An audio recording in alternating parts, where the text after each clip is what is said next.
I like to say that a man is the closest thing to God.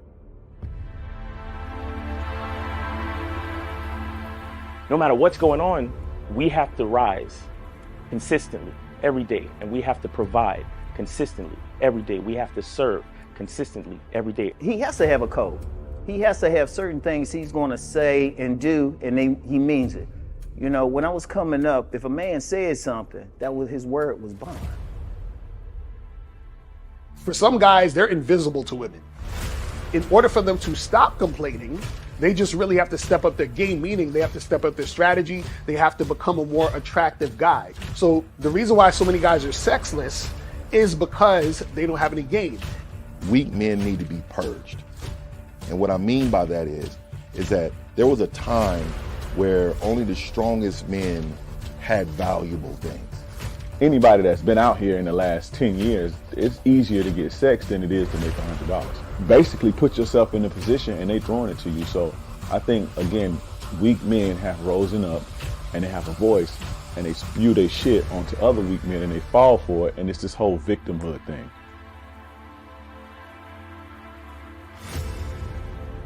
I say, okay, put your arm out. They put their arm out. I say, grab your arm. You can grab your arm. When I think of a man in my head, he takes responsibility with a purpose. And this responsibility gives him struggle, and through that struggle, he gets strength, and through that strength, he creates structure. Smack your arm. You can smack your arm. Pinch your arm. Okay, you're real. Go fucking knock on Fear's door and grab his arm. Whatever he wants out of life, whatever he desires out of life, whatever steps he wants to take to secure what he requires, I think he should be true to that first and foremost. Say what you mean and mean what you say. See, the emotional male will always use emotions to make excuses for the fact he ain't shit.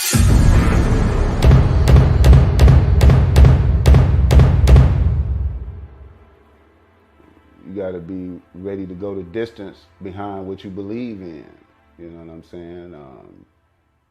You gotta be willing to die about some shit.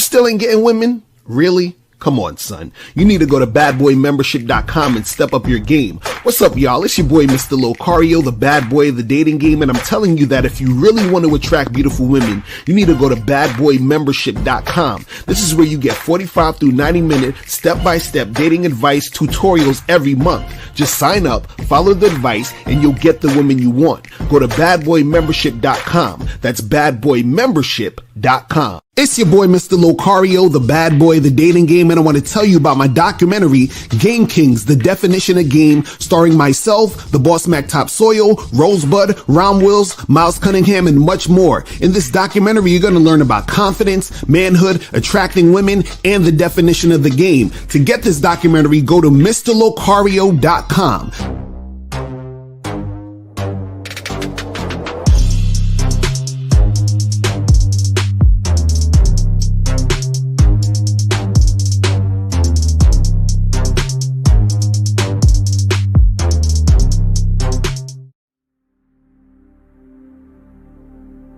Some people think you need a sports car to get what you want. Some people think you need $1 million. Some people think you need looks, status. The only thing you need is what they can't get unless they come straight to you. And that's your identity.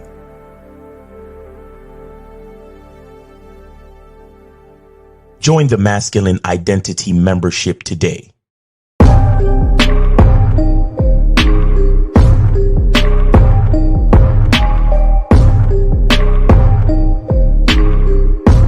MasculineIdentityMembership.com. Masculine Identity Soap.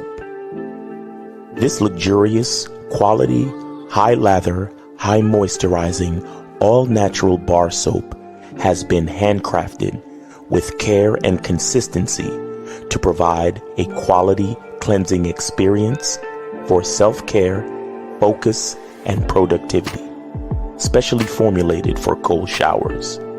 Stay clean, gentlemen. Masculine Identity Soap.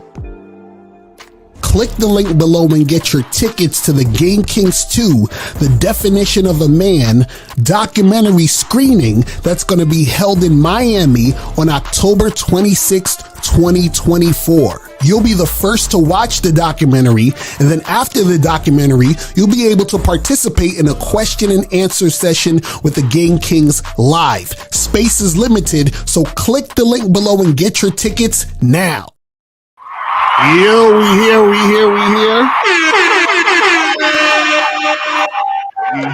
here. What's poppin'? What's good, people? What's good? Yo. What's going on? It's your boy, Mr. Locario, Miles Cunningham in the building. Miles, what's going on, man? Hey, man. Happy day after 4th of July to everybody, man. I hope everybody had a good 4th of July. Hope everybody had good festivities for the birthday of America. You know what I'm saying? Shout out to America, man. Fuck all that. I don't care what you think. If you live here, nigga, you benefiting from whatever went down, you nigga. So you better thank your lucky stars. You live in a country that got freedom and all that other type of shit that you could do. You know what I'm saying? So America's the shit. You feel me? Real fucking shit, man. This is where I live, so I fucks with it. You feel me? But yeah, anyway, man, what's going on with you, Lucario? I'm chilling, man. I'm chilling, just out here doing me, loving life, and also remembering that the sale is still on for the Masculine Identity membership. You feel what I'm saying? So make sure you guys go to masculineidentitymembership.com for the summer sale. $1 for 30 days. The code is summer. Put the code summer in there to get your discount. And for 30 days, you can get it for $1. You feel what I'm saying? So make sure that you guys jump on that ASAP. Also, make sure you guys go to badboymembership.com. Go to badboymembership.com. You get 45 to 90-minute audio, video, dating advice tutorials every month. Make sure you guys go get that. And also make sure you guys get your tickets to the screening for the Game Kings 2, documentary that's coming out. You feel what I'm saying? That's just going to be fire. Yeah, so make sure you guys go get that. The link's going to be below this video, and the links will be in the chat. So make sure you guys go get your tickets ASAP. You feel what I'm saying? Yo, the production quality on that movie, when I watch the trailer, I'm like, yo, the production quality on that damn movie, man. That's a fact. That shit fire, man. Y'all niggas need to get your tickets, man. Stop playing, man. Imagine getting to see that joint on the big screen, man. It's about to be, man. Get tickets, guys, for real. Stop playing. No, that's real talk. So I'm telling you guys, make sure y'all get your tickets, because not only are you going in to see the screening, right? You're going to meet us there, and you're going to have the question and answer session with us live. You feel what I'm saying? So we get to chop up the game live with y'all motherfuckers. So make sure you guys come through and we could get that cracking. You feel me? All right, so today's title, we have Why Successful Men with No Game Use Escorts, right? So I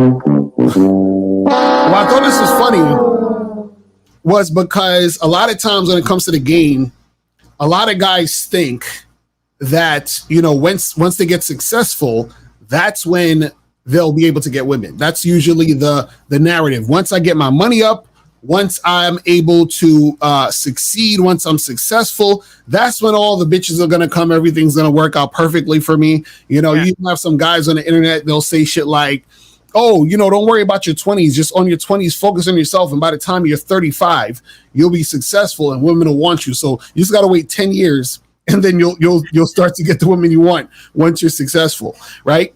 But what we're going to be doing is going to be critiquing a YouTuber named Dr. Orion Taraban. You feel what I'm saying? And I've talked about his stuff before, but I came across this video, and what I find interesting about him, and we're just talking about the ideas, but I just find it interesting, is that a lot of times when certain times people talk about relationships, dating, sex, and all these different dynamics or whatever, but what happens is that they leave out certain key points, and one of the key points is that they're really talking to people who don't have game, because a lot of this stuff applies to people who don't have game. You feel what I'm saying? Because the thing is this, when you're dealing with an escort, you're dealing with a prostitute, you're dealing with a chick who is just with you because you are giving her monetary, gain or whatever, right? Understand that what you're paying for is an act. What you're paying for is, companionship, but it's not real. You see what I'm saying? Right. And so what happens is that you got to understand that there's a limit to what you're going to get. So the thing is that you can't pay for true desire. You can't pay for a woman actually giving a fuck about you. You can't pay for women that actually care or give a shit. Do you see what I'm saying? So that can't be bought. So the thing is that when you're paying for certain things, there's a certain limit of what you can get.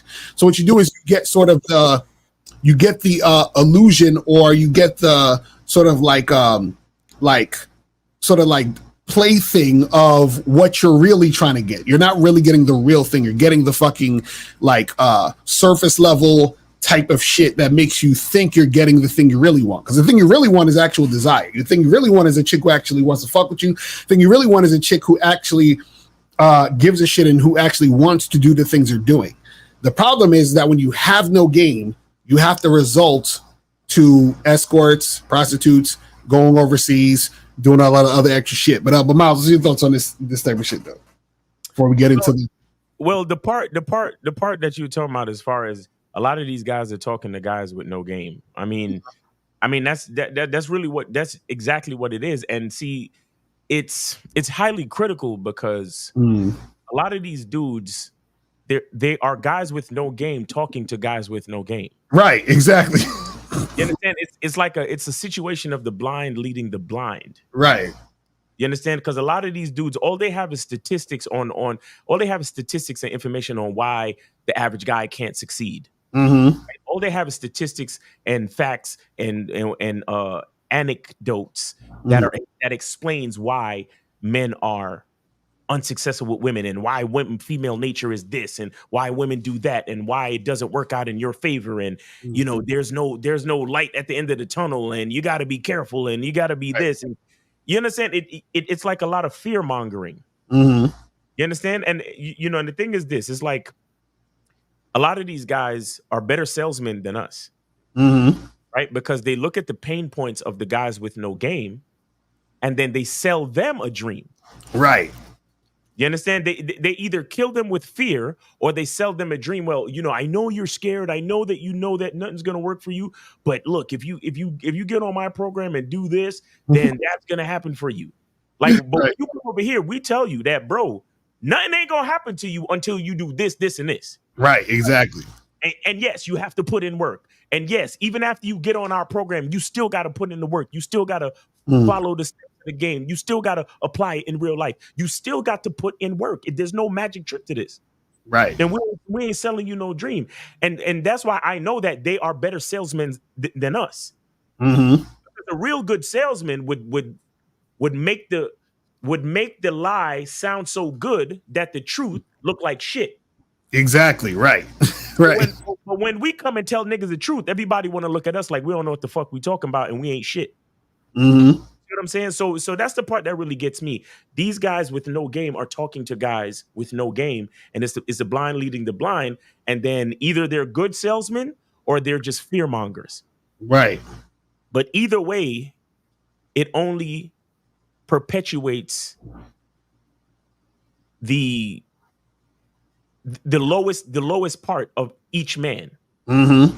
You understand? It only perpetuates a lack of value. It only perpetuates a lack of a masculine identity, which is what, and then the cycle starts all over again, because that's literally what puts them in the position that they're in to even have their conversation over there. And then when, Lucario, how many times have you experienced it your damn self? You walk into a room full of average bitch ass niggas, you start talking, and all of a sudden everybody's telling you need to leave.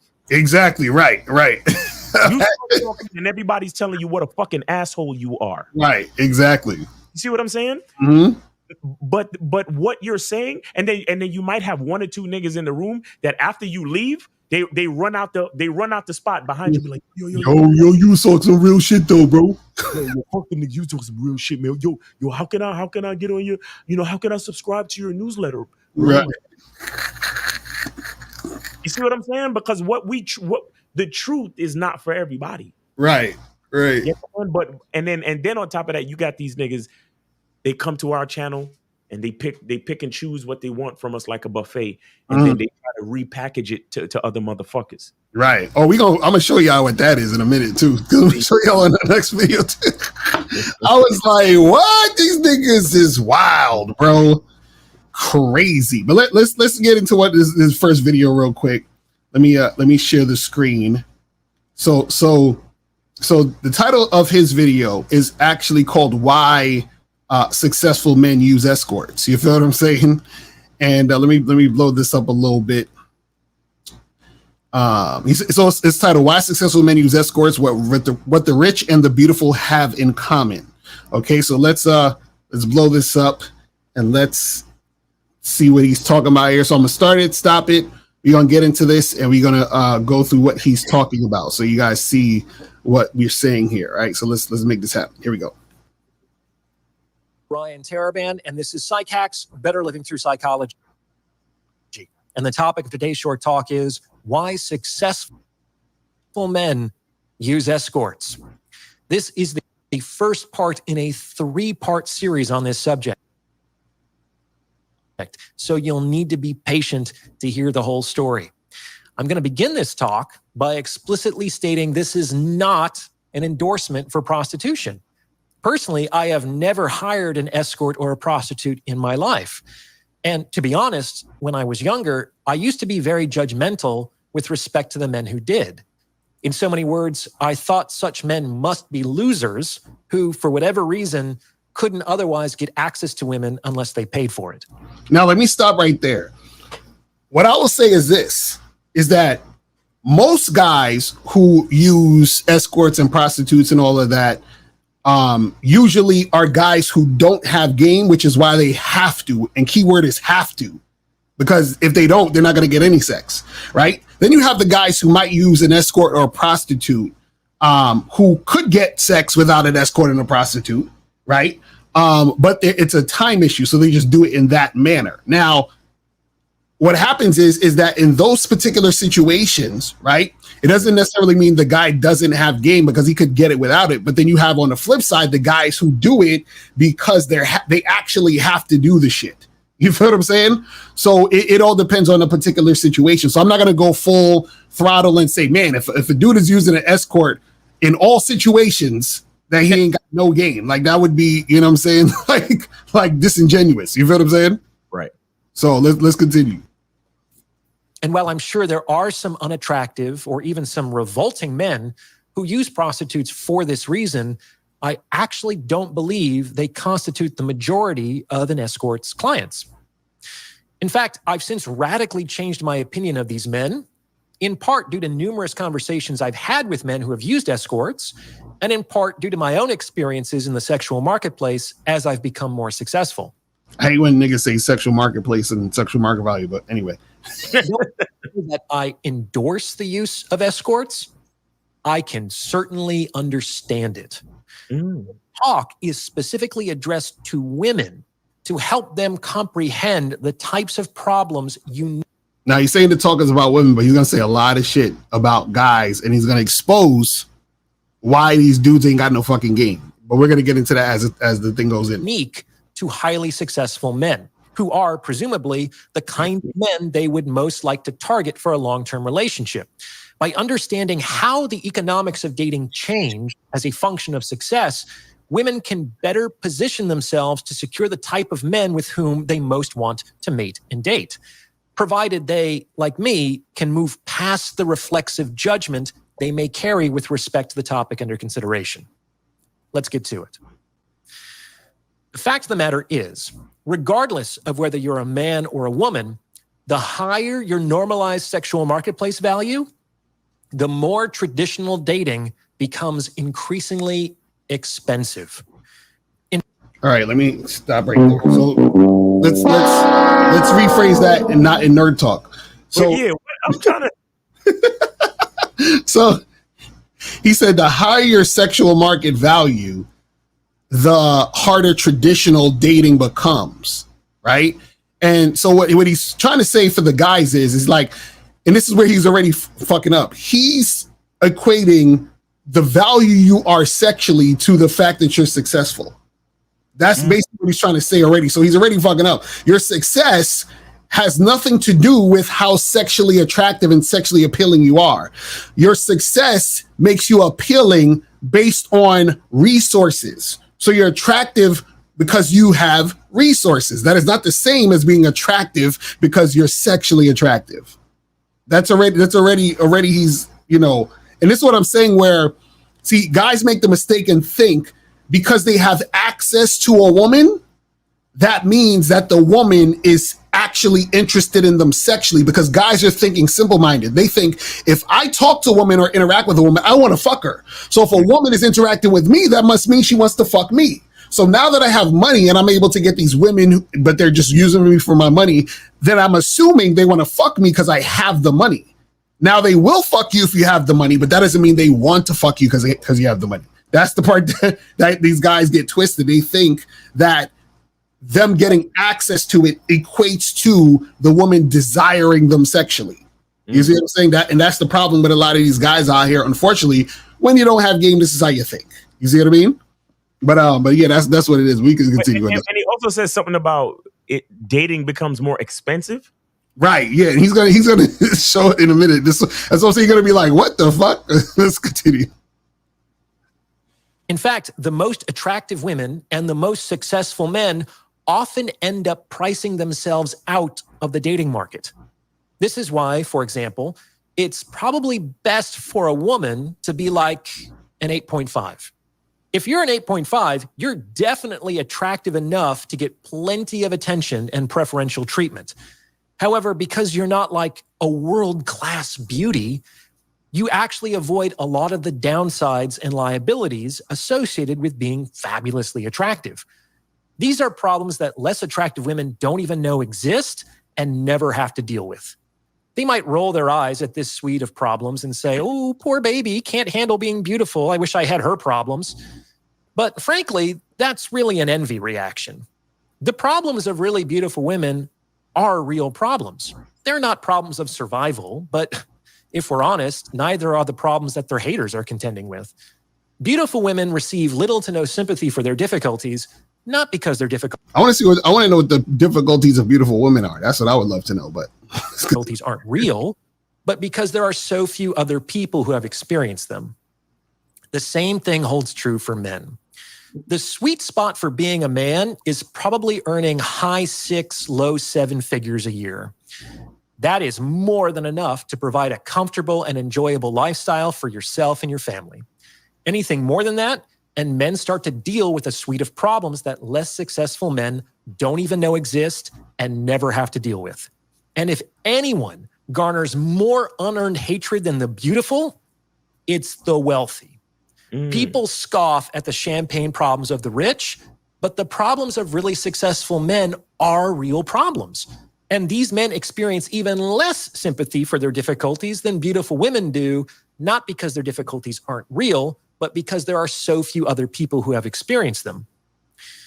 Now, you might think that being a highly successful man would be a wonderful liability in the sexual marketplace. Okay, so now he's going to get into why these guys are going to get escorts.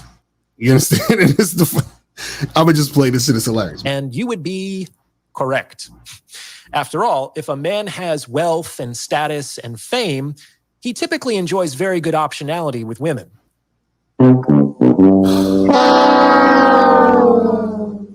See, this is the problem with surface level thinking. Right. Because he says if they have status, wealth, and fame, right, then they have all these options. See, what people don't understand when it comes to options, an option is only a real option if it's actually beneficial to you. You understand? So what I mean by that is that if I fucking walk into a gay bar, pause, right? You understand what I'm saying? So yes. I may have a lot of options niggas that's trying to holler, right? Right. But it's not beneficial to me because I'm not trying to fuck these niggas. Pause. You feel what I'm saying? So do I really have the options? So what happens is when you have wealth, status, money, and all that other stuff, and you have no game, how do you generally acquire the women? Because remember, you ain't got no mouthpiece, you ain't got no confidence, you don't know how to talk to women. So how the fuck are you getting these women? It's usually you're in a situation where you're being fixed up with the woman, or the woman is leading the situation to make herself available to you. Either way, you're not leading the interaction. Right. So you've already put yourself in a position to get played because you have no fucking game.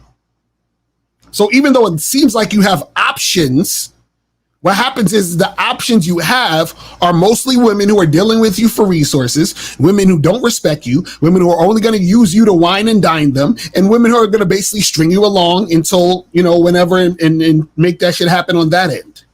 This is the thing these guys don't understand. But let's continue this shit. So why would a man like this use escorts? It isn't as though there is a dearth of women who would be interested in dating him. Is it really true that all these men are just immature narcissists who delight in the objectification of women?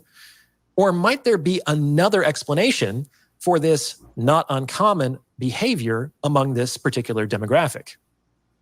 But before I answer these questions, if you're liking what you're hearing, please consider sending this episode to someone who might benefit from its message, because it's word of mouth referrals like this that really help to make the channel grow.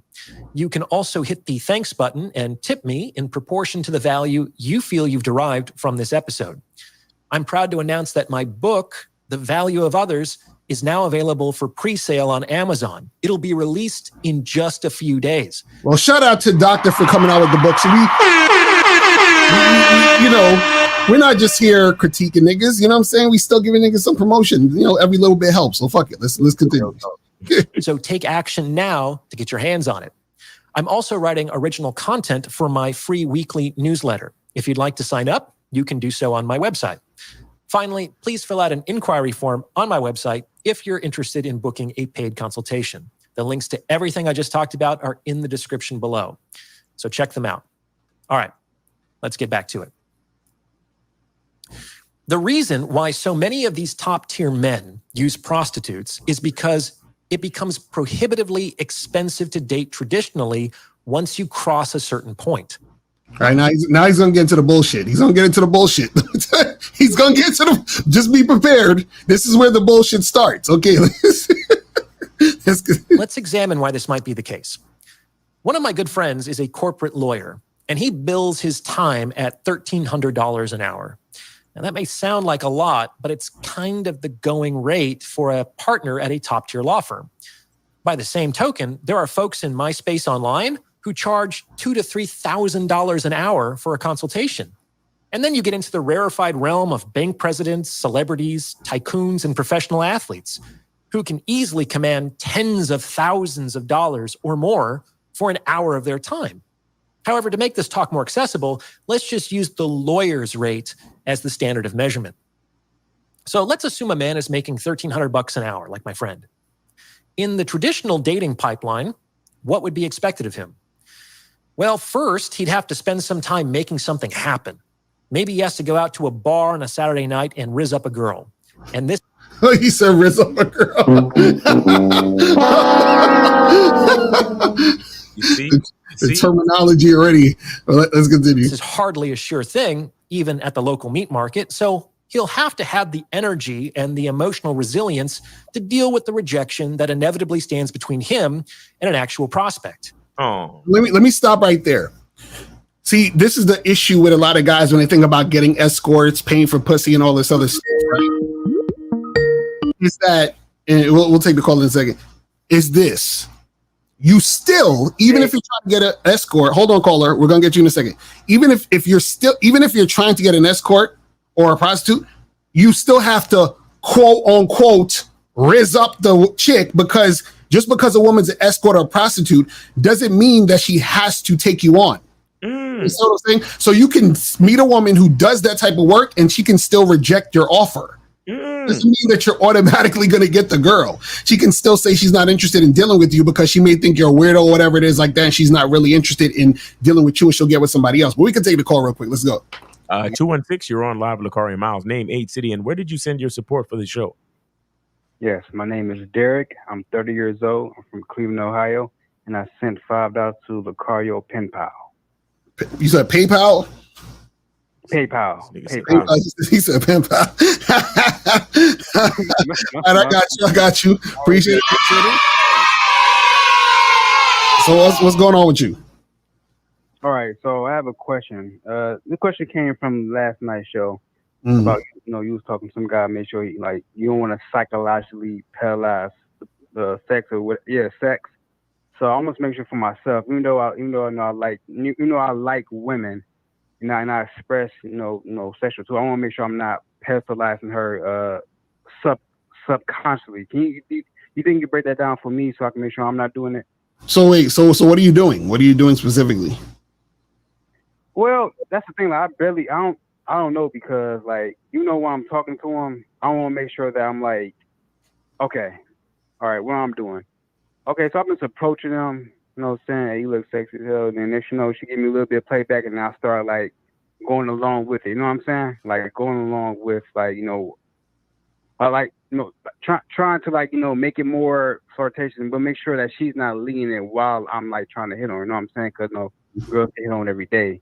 So Okay. I want to make sure I'm not subconsciously personalizing. You trying to get what I'm saying? I got you. Okay, so then what are you saying? Why do you think you're putting her on a pedestal? What makes you think what you're doing or saying or anything in an interaction you're dealing with women that you put her on a pedestal? That's a good question. I definitely got to think about, but I don't know just yet so far. But I want to make sure that I'm asking you to see if you can break it down like an example to make sure that I'm not doing it. You know what I'm saying? Subconsciously. Can I break something down for you, caller? Can I break something down for you, caller? Yeah, sure, man. Sure. All right, so you know what we say, your language exposes you, right? Oh shit. Oh shit. Can you answer the question? I think I'm paralyzing pussy. You know that we say your language exposes you, correct? Yeah. Okay. So here's the thing. I try to tell you guys about a masculine identity, right? Understand, everything on your identity card, is it information that you know, or is it information that you think or believe? I know. Okay, it's information that you know. Okay. Now, a nigga that knows something, is he trying to make sure of it? Right, or does he know? No. Because you use the phrase, I'm trying to make sure, 3 different times describing your situation. Did you hear yourself? I did hear me say, I did hear myself make sure. Yeah. Okay, so a man who's trying to make sure, does it sound like he knows something, or does it sound like he think or believe? Or does it sound like whatever he think he know believe is shaky? Hello? Yeah. Yeah, it sounds like that guy thinks and believes instead of knowing. Exactly. So that's the difference. Right. That's basically, maybe we could get into the details of what you're talking about, but I'm giving you the basic breakdown. You still trying to make sure of something that you should know. Mm-hmm. You know what I'm saying? Now, listen, we can't control necessarily what happens in a woman's mind, but we can control what happens in our mind as men. Right. Now, so it's either you know or you fucking don't. And let me tell you something. When you know something, bro, you behave differently than a man who thinks or believes. Right. You understand? Okay. So a man who knows doesn't have to make sure of shit. Mm-hmm. This is why he gives the woman instructions. Because I already know what I want to do with this woman. I already know what I want her to do with and for me. Right. Once I know that, all I have to do is give her instructions. Now, it's either she's going to follow the instructions or she's not. Mm-hmm. Okay. So I don't need to think. I don't need to believe. I don't need to, quote unquote, try to make sure. Mm-hmm. You get what I'm saying? Okay. It's really that simple. It's really that simple.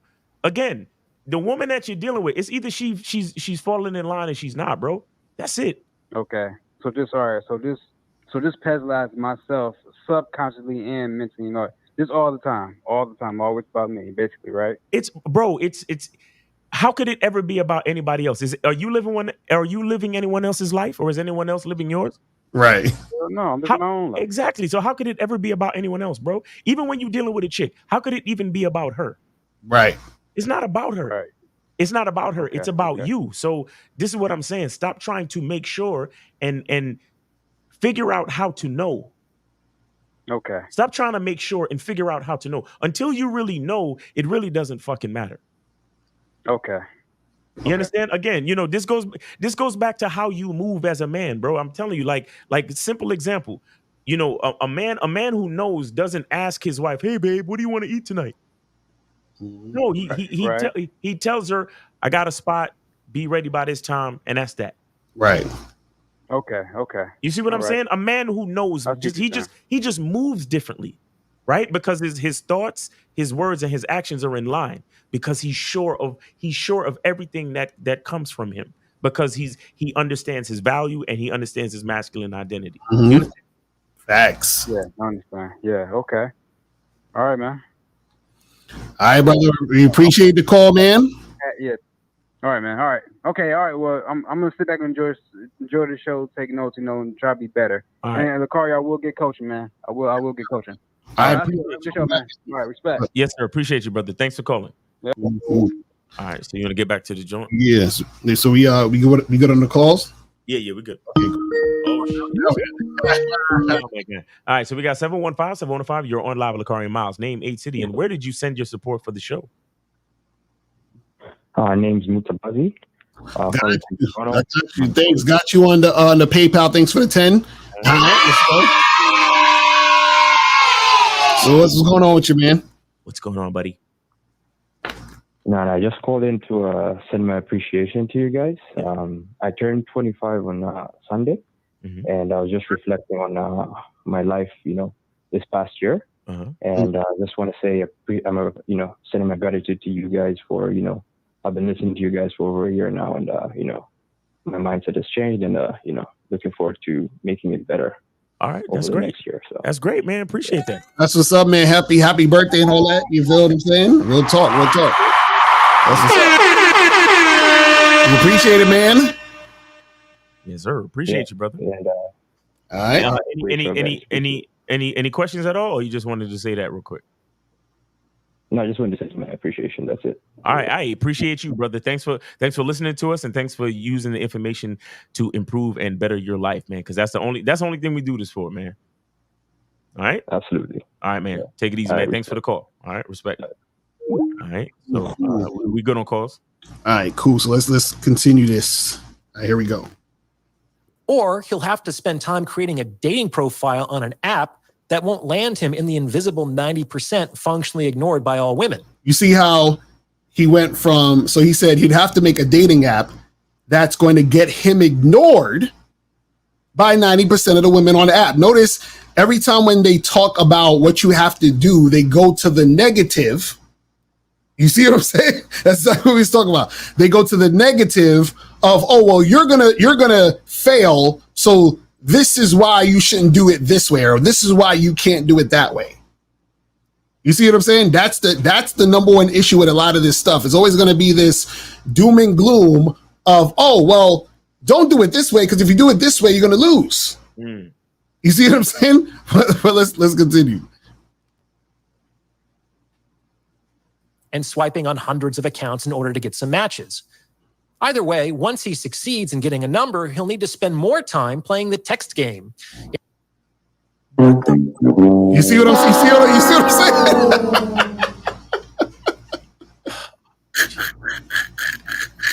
What the fuck is the text game? Yo. Tell that woman, meet me Friday for drinks. What the fuck we talking about? But see, what I want to say is this, because what you're going to hear is a lot of stuff that shows a guy who doesn't actually have game. Because see, game is strategy. It's the skill and strategy to get what you want. See, when you have game, you're a man who has a plan and a program, which means that you create and build the strategy that you want. Exactly. What he's saying as a man, you are subject to the strategy that somebody else has built for you. Right. Which means you have no game. Right. You see what I'm saying? But let's bring it back a little bit. Here we go. Hold on. % functionally ignored by all women and swiping on hundreds of accounts in order to get some matches. Pause real Either quick. way, Please once pause it real quick. Please pause it.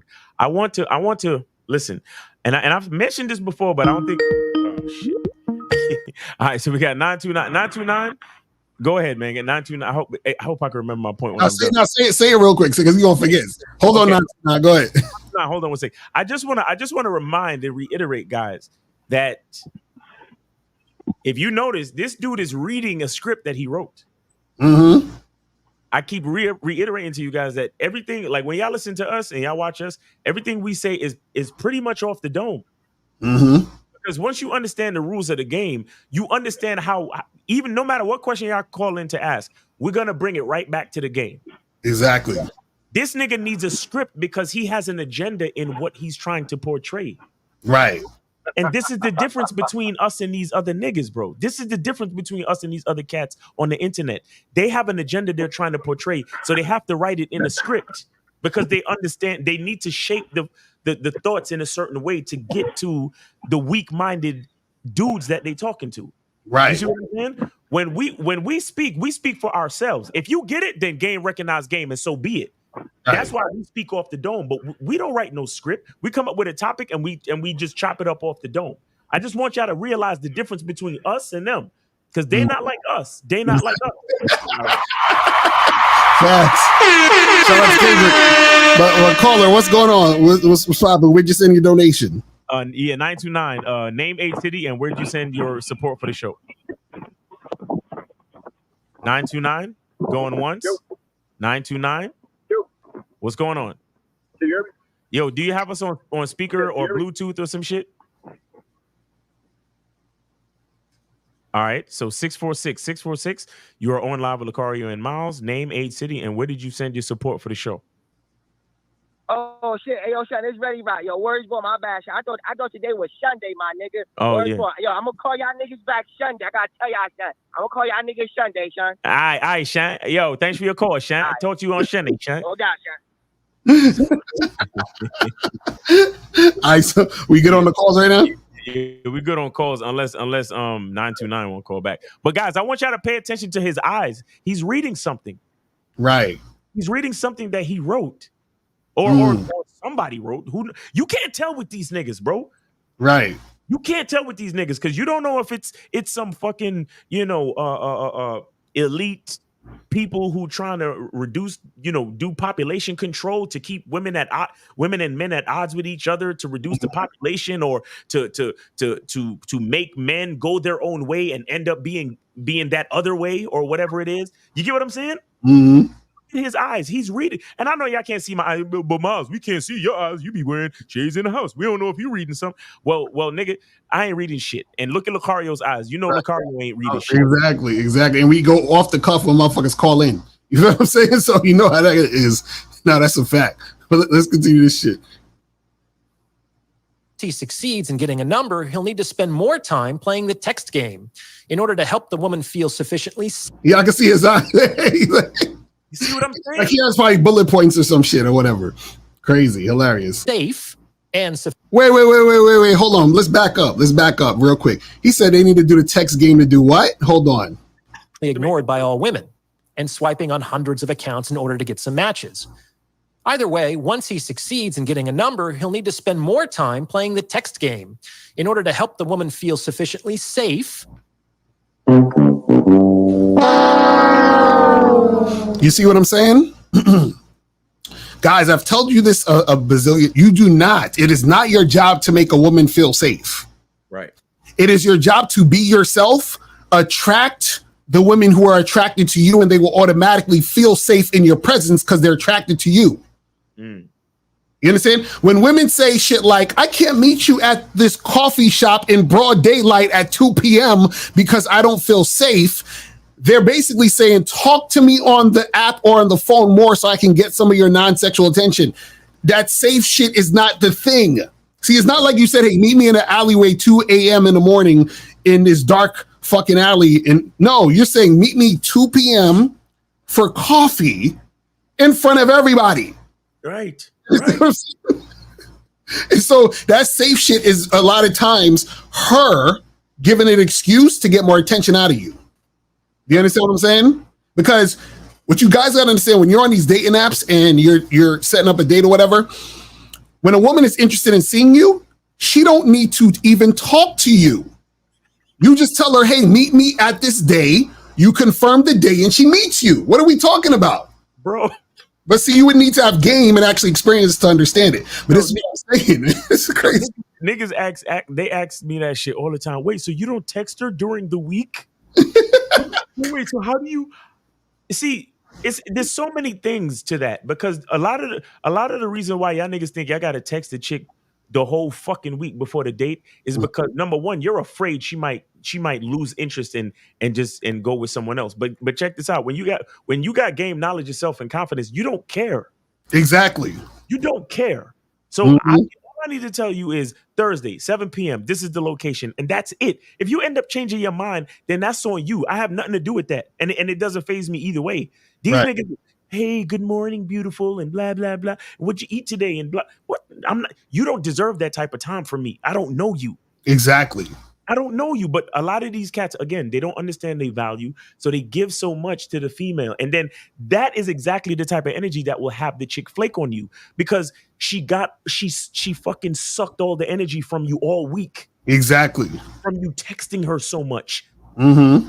Then she siphoned your energy, your masculine, non-sexual energy, your texting, emojis and make me laugh and worry about my day and all of this shit and what did I eat and how's work going?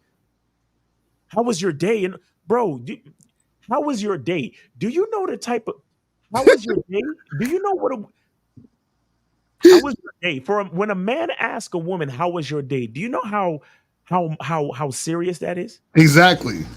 First of all, for me to ask you, second of all, for me to care, third of all, for me to actually go back and forth with you talking about your day. Right. Listen and actually be attentive and respond to what you're saying and be concerned about what's happening in your life. Y'all niggas don't value your fucking time. You don't value your own goddamn life.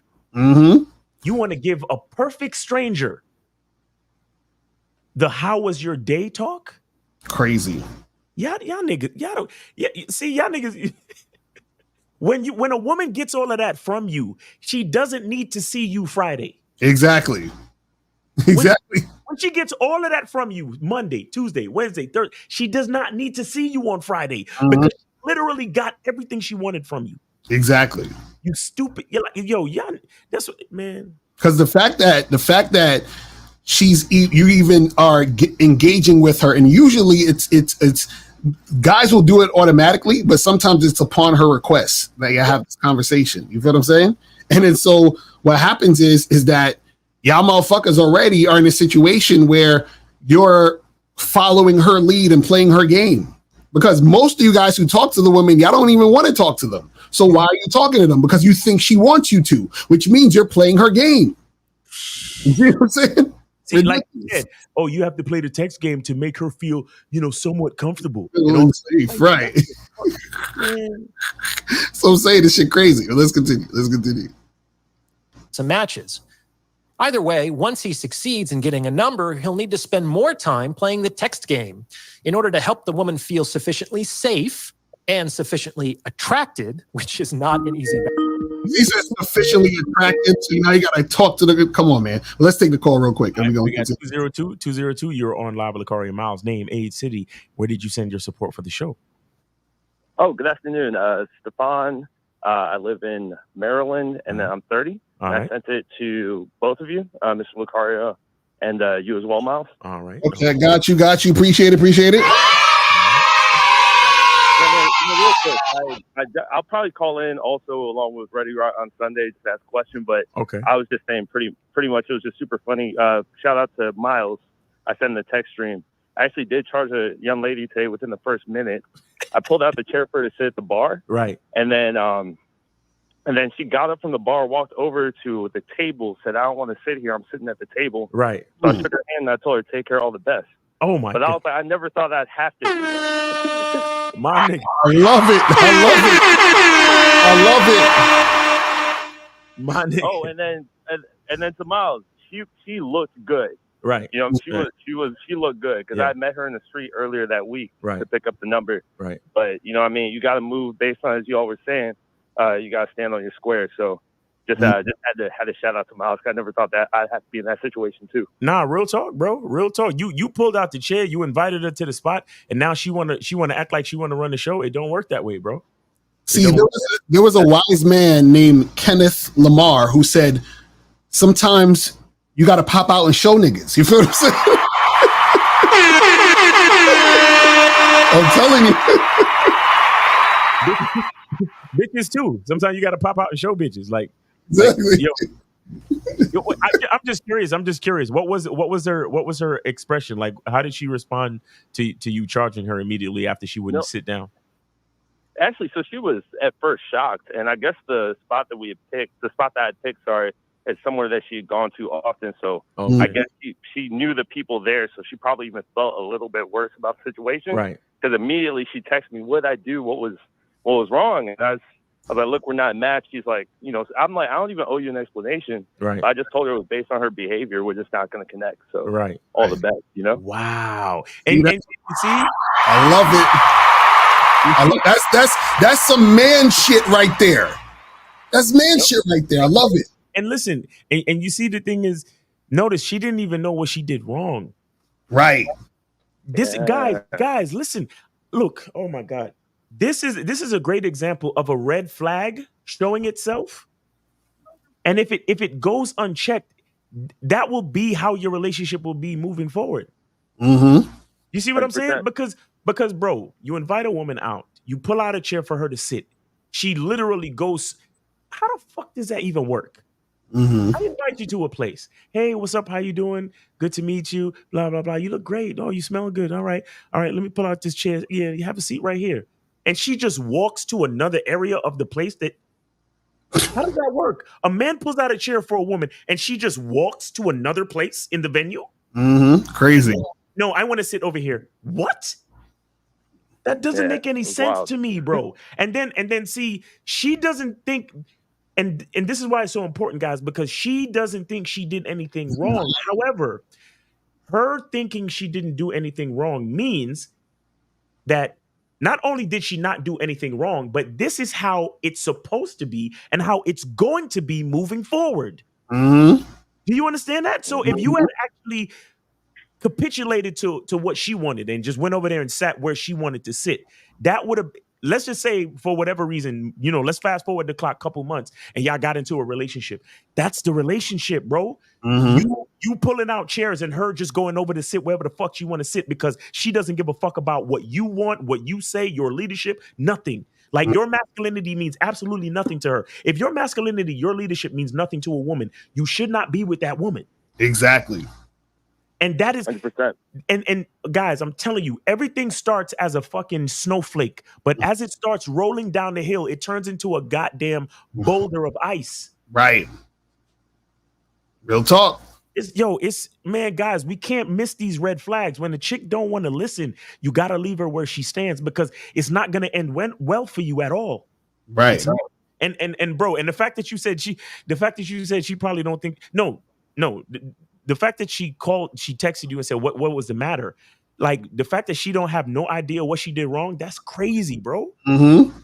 Because a lot of other niggas would have let her get away with that. Exactly. And so this is why checking a woman is a privilege, because now she has to figure out what she did wrong. Right. And in most cases, she's not even gonna figure it out. She's gonna just keep making the same mistakes, which means she's gonna meet another guy. She's gonna tell another guy, "Oh, I'm gonna sit over here," and he's gonna follow her. And then what's gonna happen is she's gonna stay in the realm of dealing with guys who are losers, guys who are beta males, guys who are gonna follow her, kiss her ass, and suck her butt. And she's gonna be like, "Damn it, why can't I find a guy I'm really attracted to?" And she's gonna stay in that loop until she actually follows the lead. That's what's gonna happen. That's how it works. Yo, man, that's crazy. But Caller, you did exactly the right thing. Keep standing on your masculine identity, and it's sadly it's the ones that you're attracted to too. Right. Sadly, exactly. the ones that you're attracted to. 100%, And yeah, go ahead. Mm-hmm.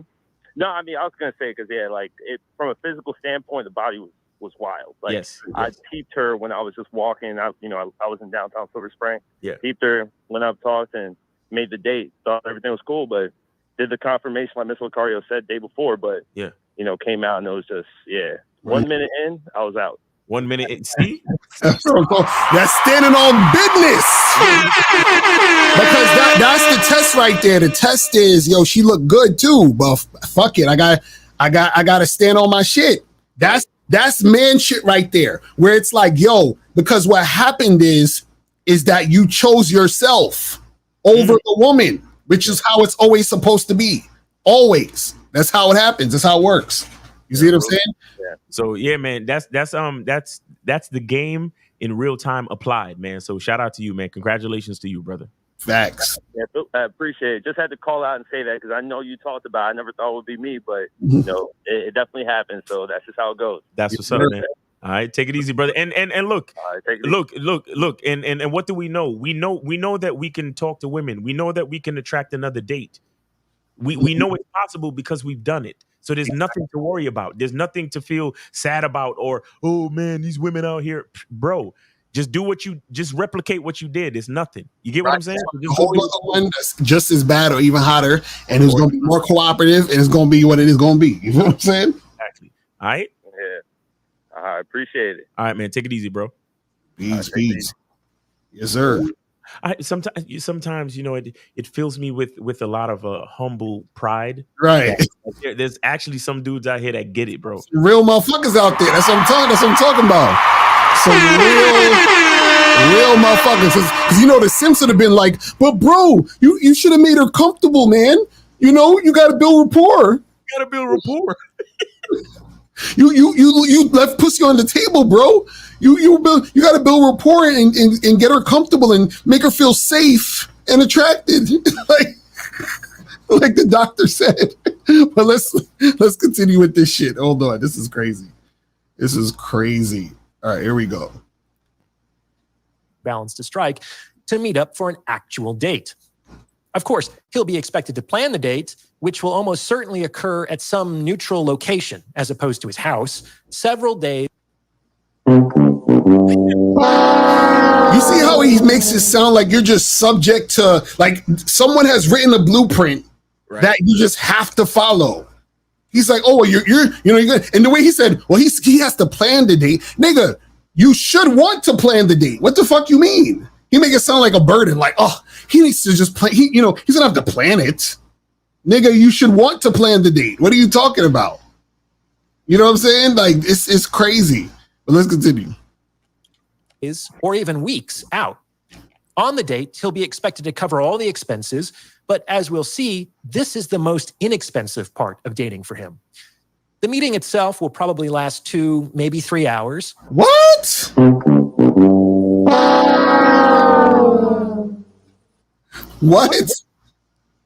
What? Yo, niggas is out here going on dates for 3 hours? First dates, 3 hours. Listen, if you spend 3 hours with a chick, that's already too much time. Let's just take it for 2 hours. If you spending 2 hours with a chick, that must mean y'all was fucking. Because I don't understand what the fuck 2 hours is where there ain't no fucking involved. 3 hours? That's crazy. That's crazy.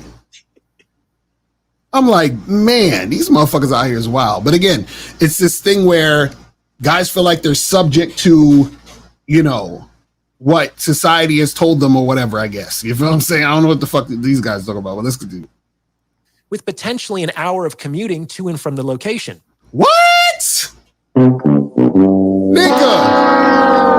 What do you mean an hour commuting to and from the location? Yo.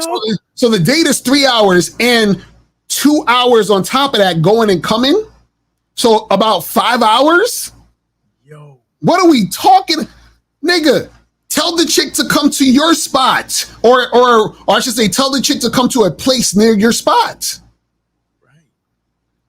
Like, bro, you could listen. You could say, listen, come meet me here. Here is literally a few blocks from your house or a 2 to 5 minute drive from your place.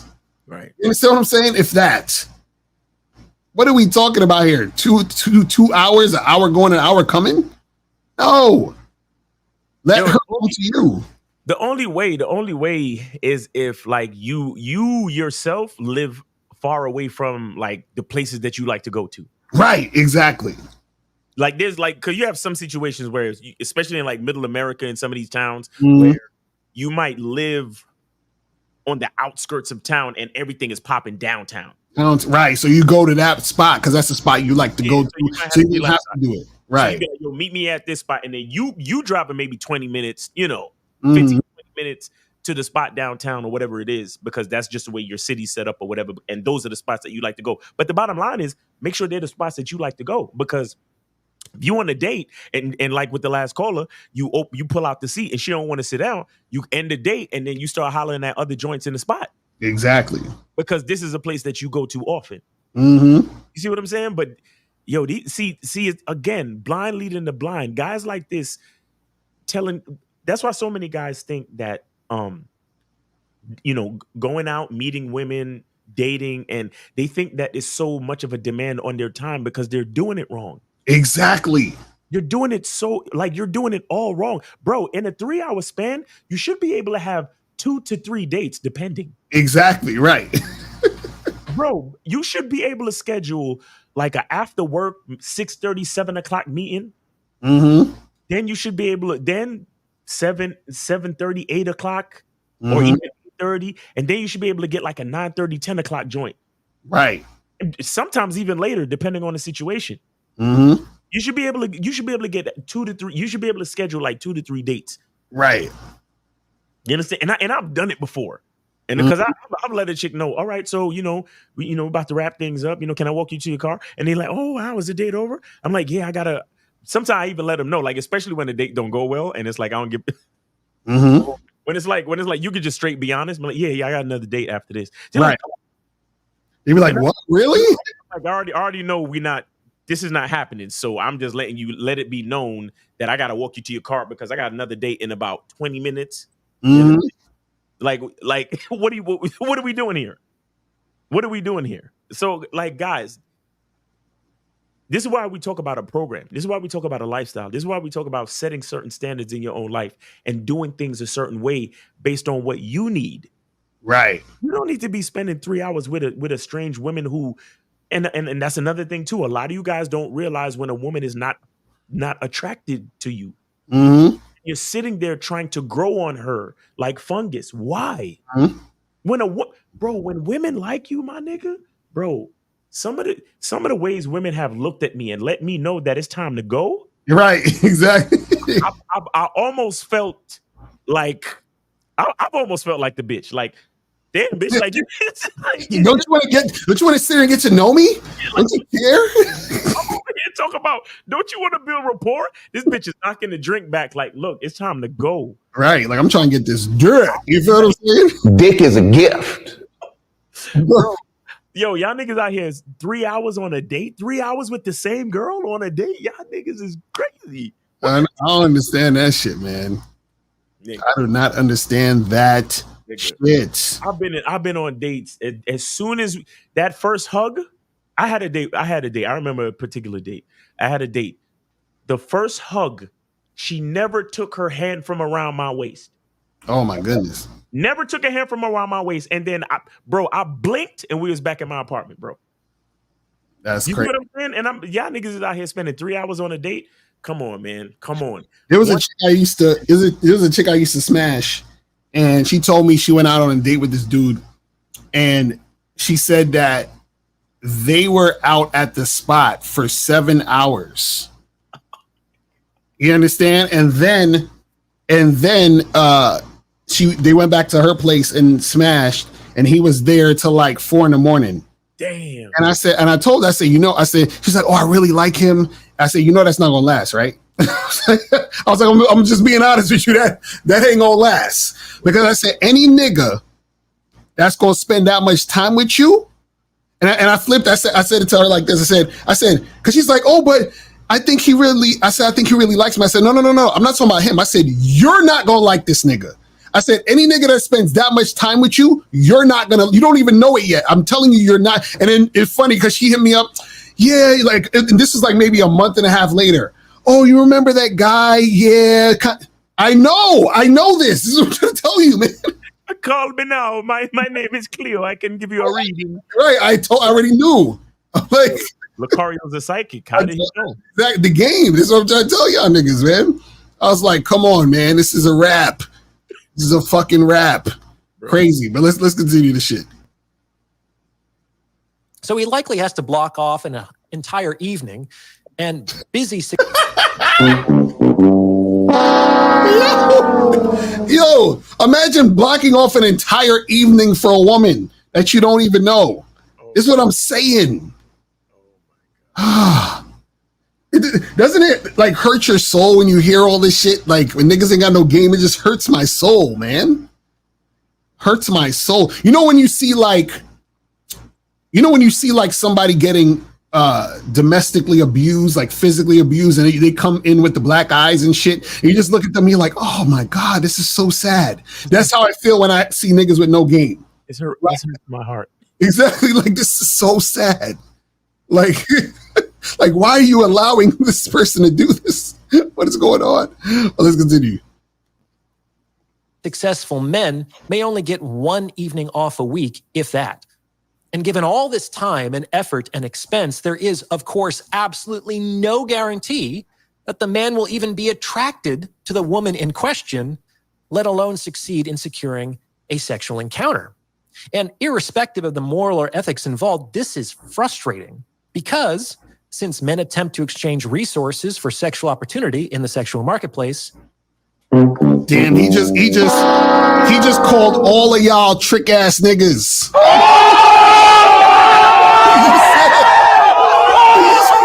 He said y'all trade resources for sex in the sexual marketplace. Don't let that, listen, let's back it up because I want y'all to notice what he said. Yo. He's calling y'all tricks. Let's hear it again. To the woman in question, let alone succeed in securing a sexual encounter. And irrespective of the moral or ethics involved, this is frustrating because since men attempt to exchange resources for sexual opportunity in the sexual marketplace. Damn, this nigga. Yo, doctor, why you had to do it to them? I thought you was the only one calling them tricks out here, bro. You know what I'm saying? Like, this nigga, the doctor is telling them that they tricks. God damn. The doctor was like, yo, sometimes you gotta pop out and show niggas. You feel what I'm saying? Shout out to Kendrick Lamar.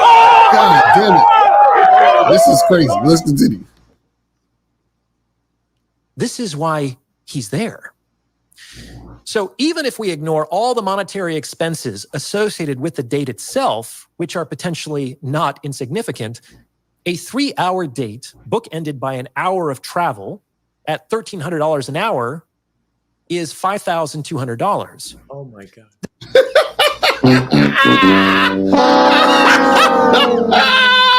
This is what I call nerd logic. But go ahead. Can I say this real quick? Oh my God. Now listen. I want you guys to notice that there's a difference between money and value. Mm-hmm. Notice what the man just said. He said that with this man, his time being worth $1,300 an hour. For 4 hours, that's $5,000 or whatever. Fine. But do you notice if I know that my time has a dollar sign on it and I'm still giving it to a stranger, right? At 4 hours a clip, how much I know what my time is worth monetarily. Mm-hmm. But how much value do I put on my time if I'm willing to give it to a woman that I don't know? Exactly. Do you guys see this? Exactly. He literally put a monetary value on a man's time per hour, but you're still giving it to a woman that you don't really know, that probably is not sexually attracted to you and all that other shit. Mm-hmm. Right? Because he's talking about driving an hour home. So that means The chick don't even fucking like him. The 3-hour date is over, and he's driving back home by himself. Guys, there's a difference between money and value, and this is the part. This is why that whole high value man shit don't make no fucking sense. Mm-hmm. This is why you guys misconstrue looks, money, and status. This is why you guys, when we try to tell you guys about game, knowledge of self, confidence, value, knowing who you are, and all of those things, you look at us like we're crazy. But there is definitely a difference between value and money. He just fucking proved it.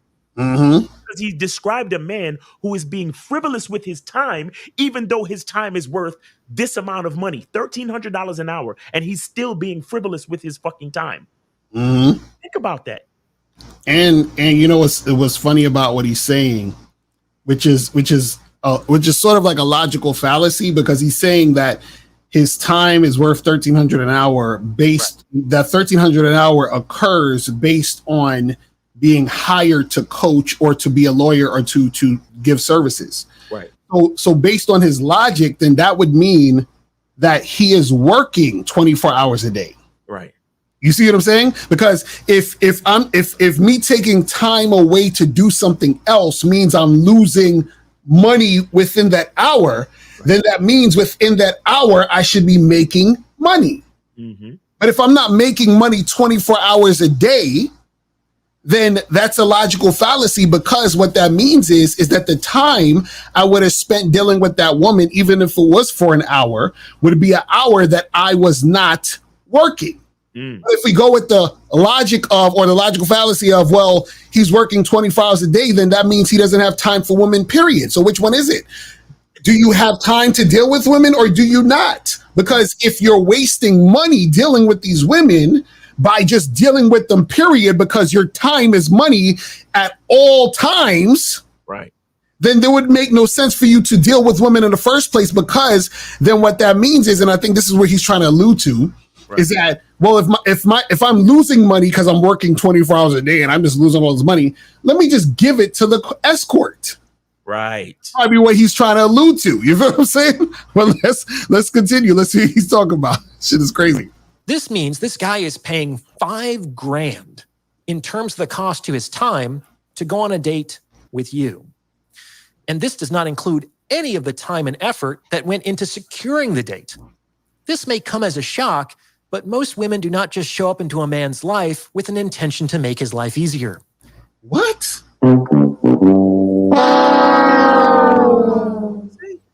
He said, wait, let's rewind that again. Hold on.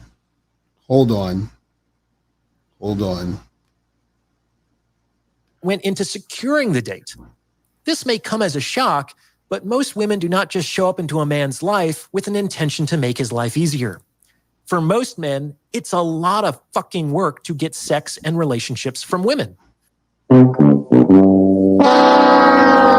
See, he's half right, because it is a lot of work when you ain't got no game.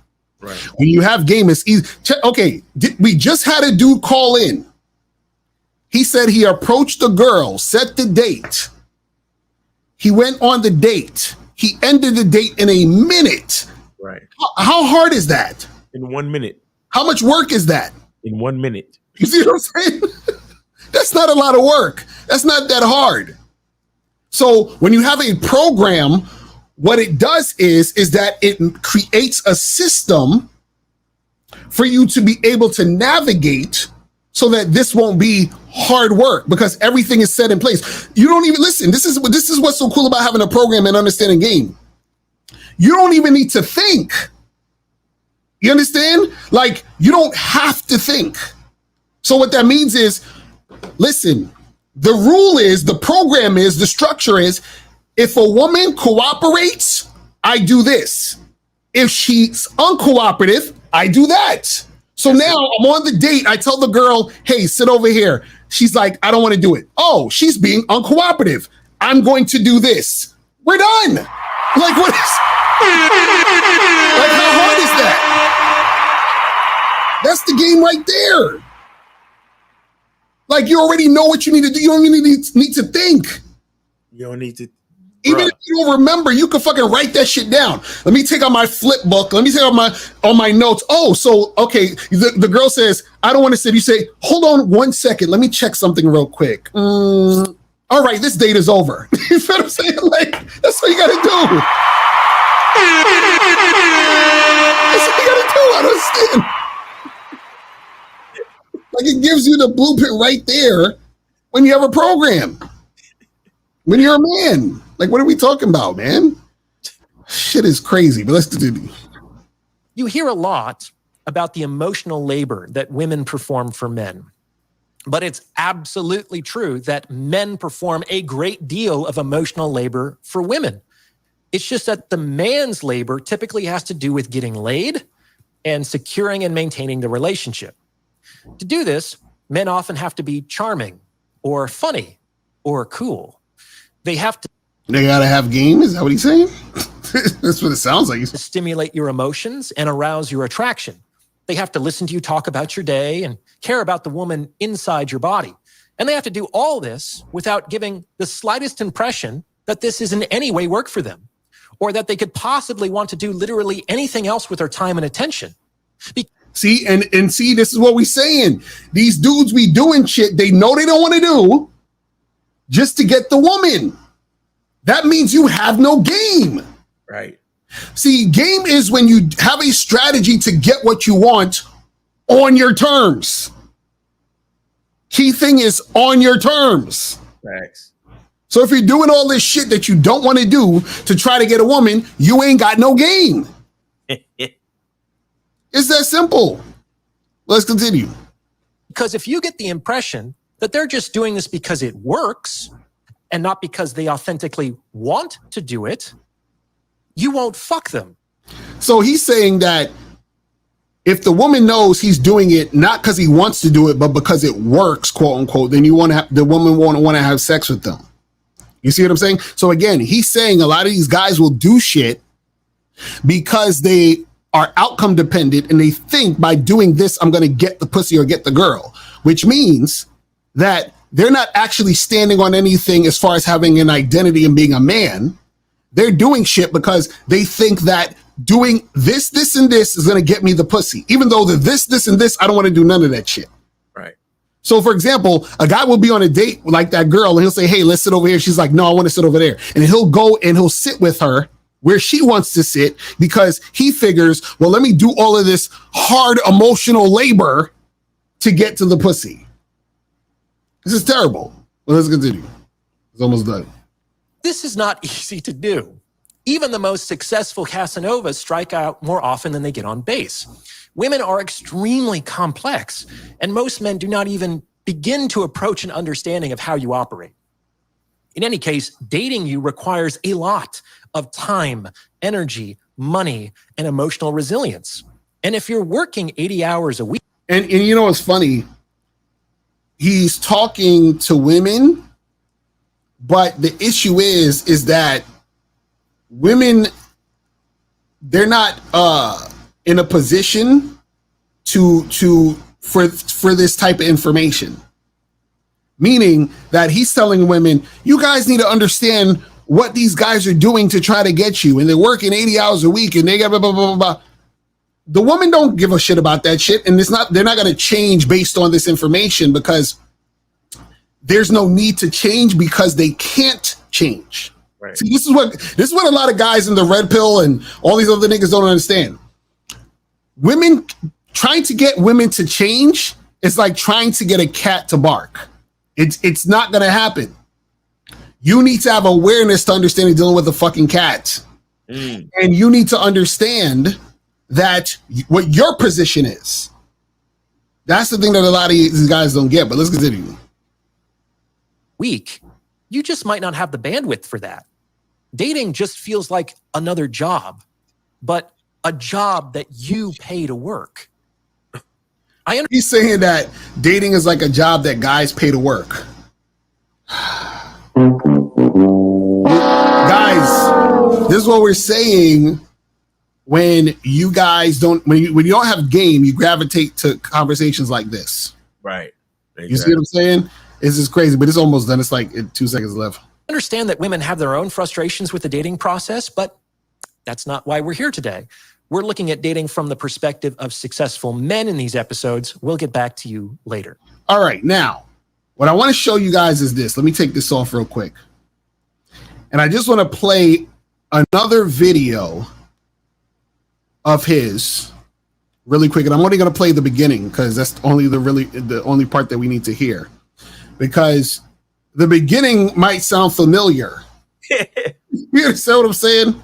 But what's interesting is at the beginning of this video is what was weird is that it sounds familiar, but then it's kind of incongruent with the advice that he's giving just in general, because it's like, how do you say what you're saying? So this video right here is called Women are a Roll of the Dice, the fundamental rule of gambling. So basically in this video, he's talking about, getting with women is like gambling and so forth and so on and all this other shit. But we're not going to get it. I'm just only going to play like maybe the first minute or two because I want you to hear. I'm Dr. Orion Taraban, and this is PsychHacks, Better Living Through Psychology. And the topic of today's short talk is women are a roll of the dice. Okay, men, this episode is for you. As I've previously discussed, dating is an extended hiring process in which you, the man, are the employer, because you, the man, are in a position to extend an offer to the woman and not the other way around. This means that dating is really an opportunity to surreptitiously vet a woman for the relationship position of your choosing. For better or for worse, your capacity to do this will be compromised by... Now, first, I want you to notice he said vet a woman, but let's continue. The fact that you will likely be attracted to the woman you are vetting. And attraction does all kinds of things to your perception. The more you are attracted, the more distorted your perception becomes. This is why I generally recommend that men do not make any kind of long-term, life-changing commitments to a woman for at least 12 months. Oh, what does that sound like? Oh, so you shouldn't actually make a girl your girlfriend until at least 12 months? What does that sound like? How long have we been saying this? Let me see. Well, hold on. Let me see. When did he come out with this? 7 days ago? Oh, my God. What does that sound like? Oh, my God. Do you see what I'm saying? So a lot of you guys see, this is the thing. And wait. And he's a doctor. Just reiterate. He's a doctor. Right. You see what I'm saying? So I just wanted to show y'all that, because what's funny is that dudes will listen to him, and this is not anything on him in particular, but what I want you guys to understand is this. Like you said, he's a doctor. So we would say some shit, Locario Miles, what are you talking about? That's crazy. You can't do that and blah, blah, blah. But they will listen to him and take the advice from him. You understand? We know why, though. You understand? We ain't got to get into why. Well, we know why. You feel what I'm saying? So I'm just saying.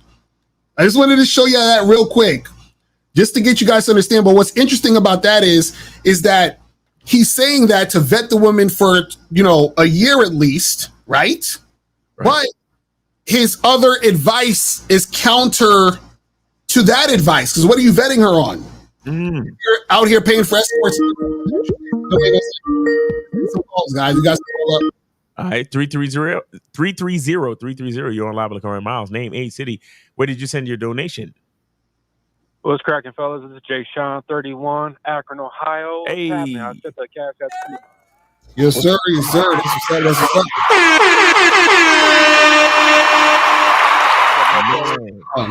PsychHacks got half a million subscribers. The video has over 105,000 views. Wow. Exactly. And he's starting off the shit without shit. Put in his sources. Yo, for real, you need to start putting their sources, bro. For real, like footnotes and shit. Back in the day, niggas had to write a bibliography. Remember that shit? Right. Bibliography. That's a fact. Yo, what's going on, Jay Sean? I know there's a delay. I wanted to wait until I called. Mr. Locario, did you finish your point? I didn't want to. Oh no, yeah, I'm finished. Go ahead. You good? Okay, so I got a serious question for y'all. So I'm a baby to the game. I'm not afraid to admit it. All right. I am planning to embark on like a multi-state. Y'all know about van life? Yeah. When people live in a van and they go to different states. Yeah. Yeah, pretty much. Yep. So I plan on doing that. You know what I'm saying? I'm building a fleet of vans. I got like I do Uber and everything. I'm renting vehicles out to drivers and shit like that. Okay. But I always wanted to travel the country doing the van life deal. So my question to y'all, I need advice. What's the best way to word this without sounding like a creep? I want to get some cheeks, right? So if I go up to a chick, you know what I'm saying, I'm out kicking and whatnot, how to get her to the van without sounding like a kidnapper? He gonna be like, girl, check this out. You want to get my van? You and Two Strong Men? See, I don't know about that's Eminem shit. But anyway, so this is the thing, bro. Is what I would say is within your conversation, you know, you got to talk about that. Just like how you told us, like, hey, I'm doing this van life shit. You know, this is what I do, blah blah blah. Right. And then, you know what I'm saying? And then within that, as you're interacting when you're talking to her, then you say, hey, you know, come through and, you know what I'm saying? And we'll chill. But what I would say is that if you're going to do that, if you're going to chill, right, chill at a spot where it's, you know, like an open place. You understand? Like, don't take your shit in the middle of nowhere. You feel what I'm saying? Like by the beach, by the water, by the river, or something like that. But here's what I'd say though: don't call it a van. Right. Mm-hmm. Don't call it a van. Just say, "Hey, come back to my place," or "Hey, let's go someplace a little bit more comfortable." Right. You understand? Okay. Or my place is decked out too. Yeah, exactly. Especially if you know, and hey, I really want you to see my place because I got it decked out. Exactly. That's the type of shit that you say. Just don't refer to it as a van. Mm-hmm. That's all. You know, just because if you could, if let's just say earlier in the conversation or on the date or whatever, you mentioned to her that you are living the. Somebody said. But if you mentioned to her previously that you are doing the van life, right? Mm-hmm. That's no problem. But when it's time for you to make the invitation, just say, "Come back to my place." You see what I'm saying? Gotcha. Don't call it a van, right? And then from there, and then just be like, "Look, I'd really love to show you how I got my place decked out." And then she'll be thinking, "Oh, right, he's living the van life, and he probably got some cute like little things, or maybe you got your shit hooked up with a." I don't know what you really got, but if you got a place to lay down, you got a place to play video games or whatever the fuck, I don't know what you got going on. But a lot of people be doing some really cool shit with like vans and those Sprinter buses and little trucks. And I've seen videos where people took a old school bus and turned that shit into a fucking mobile home and shit. You see what I'm saying? So there's a lot of interesting things with that. But again, lead with the interesting aspect of your lifestyle. You understand? And it's not a van, it's your place. It's where you live. So invite her back to your place. Invite her, or like I said, invite her to some place where y'all could get a little bit more comfortable. You should, you know, talk about it like that. And also make sure your shit is really decked out and clean and it smells good and all that cool shit. You see what I'm saying? Absolutely. Okay, cool. Yeah. See, this is why I needed to call in and talk to y'all, because I didn't even, you know, speaking about this shit out loud, now it's making sense. But when internal conversations take place, right, like shit, I don't want to focus on the keyword van. You know what I'm saying? Right. And here's another thing you got to remember, bro, because you talking. Look, I've had there was one time where I had a warehouse apartment. Mm-hmm. You understand? And it was kind of creepy. The only reason I say it's kind of creepy is because it was literally a fucking warehouse. Mm-hmm. You understand? But here's what I did. I had it, like you said, I had it decked out nicely. Right. You understand? Because when you were entering my place, it was like you was walking into a plaza, a storefront to a plaza. Right. You understand what I'm saying? But you walk in and you see the nice spot, and then I had like a little bedroom and shit, and the shit was nice, and I had the mood lighting set up and all that cool shit. So, I never got any complaints, and I never got any woman talking about, "Oh my god, why you broke in here? It's creepy, this, that, and the third." No, you have to be confident about your own shit, right? And let me tell you something else. During the time that we was editing Game Kings 1. Guess who came to visit me, slept on a fucking air mattress in that same space, and was fucking bitches like on a nightly basis? Stupid. Was Orion? It wasn't me. It wasn't me. It was somebody. No, not Lucario. It's just somebody else. Look just like him. Okay. But the bottom line of what I'm trying to explain to you is that it doesn't matter what your place, bro. It's niggas out there getting pussy on fucking dirty mattresses in the middle of the floor in the project somewhere with rats and roaches and shit. True. Right. You know what I'm saying? True. And them niggas is getting it. And it's actually niggas in dirty fucking vans getting pussy. Mm-hmm. You understand what I'm saying? So it's not really. Remember, when a woman is attracted to you, you could bring her to a fucking. Bro, I fuck chicks in construction sites. Exactly. On cardboard, literally. Mm-hmm. I fucked women on cardboard. I fucked in the woods. Listen, when a woman is fucking with you, bro, it really doesn't matter. You just got to know that she's fucking with you. Mm-hmm. You understand? Remember, a man who a woman is unattracted to is always creepy. Right. Facts. But a nigga that she's attracted to could say the same shit. Right. And do the same shit. Like she'd be like, "Ooh, yes, I want to do that." Mm-hmm. You know what I'm saying? Some little nigga with no confidence and no game, he comes up to him and be like, excuse me, I was thinking that it would be cool if I licked your asshole. And the girl is like, "Oh, get away from me. That's so creepy. Oh my God, how could you say that to me? Get away from me. Someone get this guy. Oh my God, blah, blah, blah."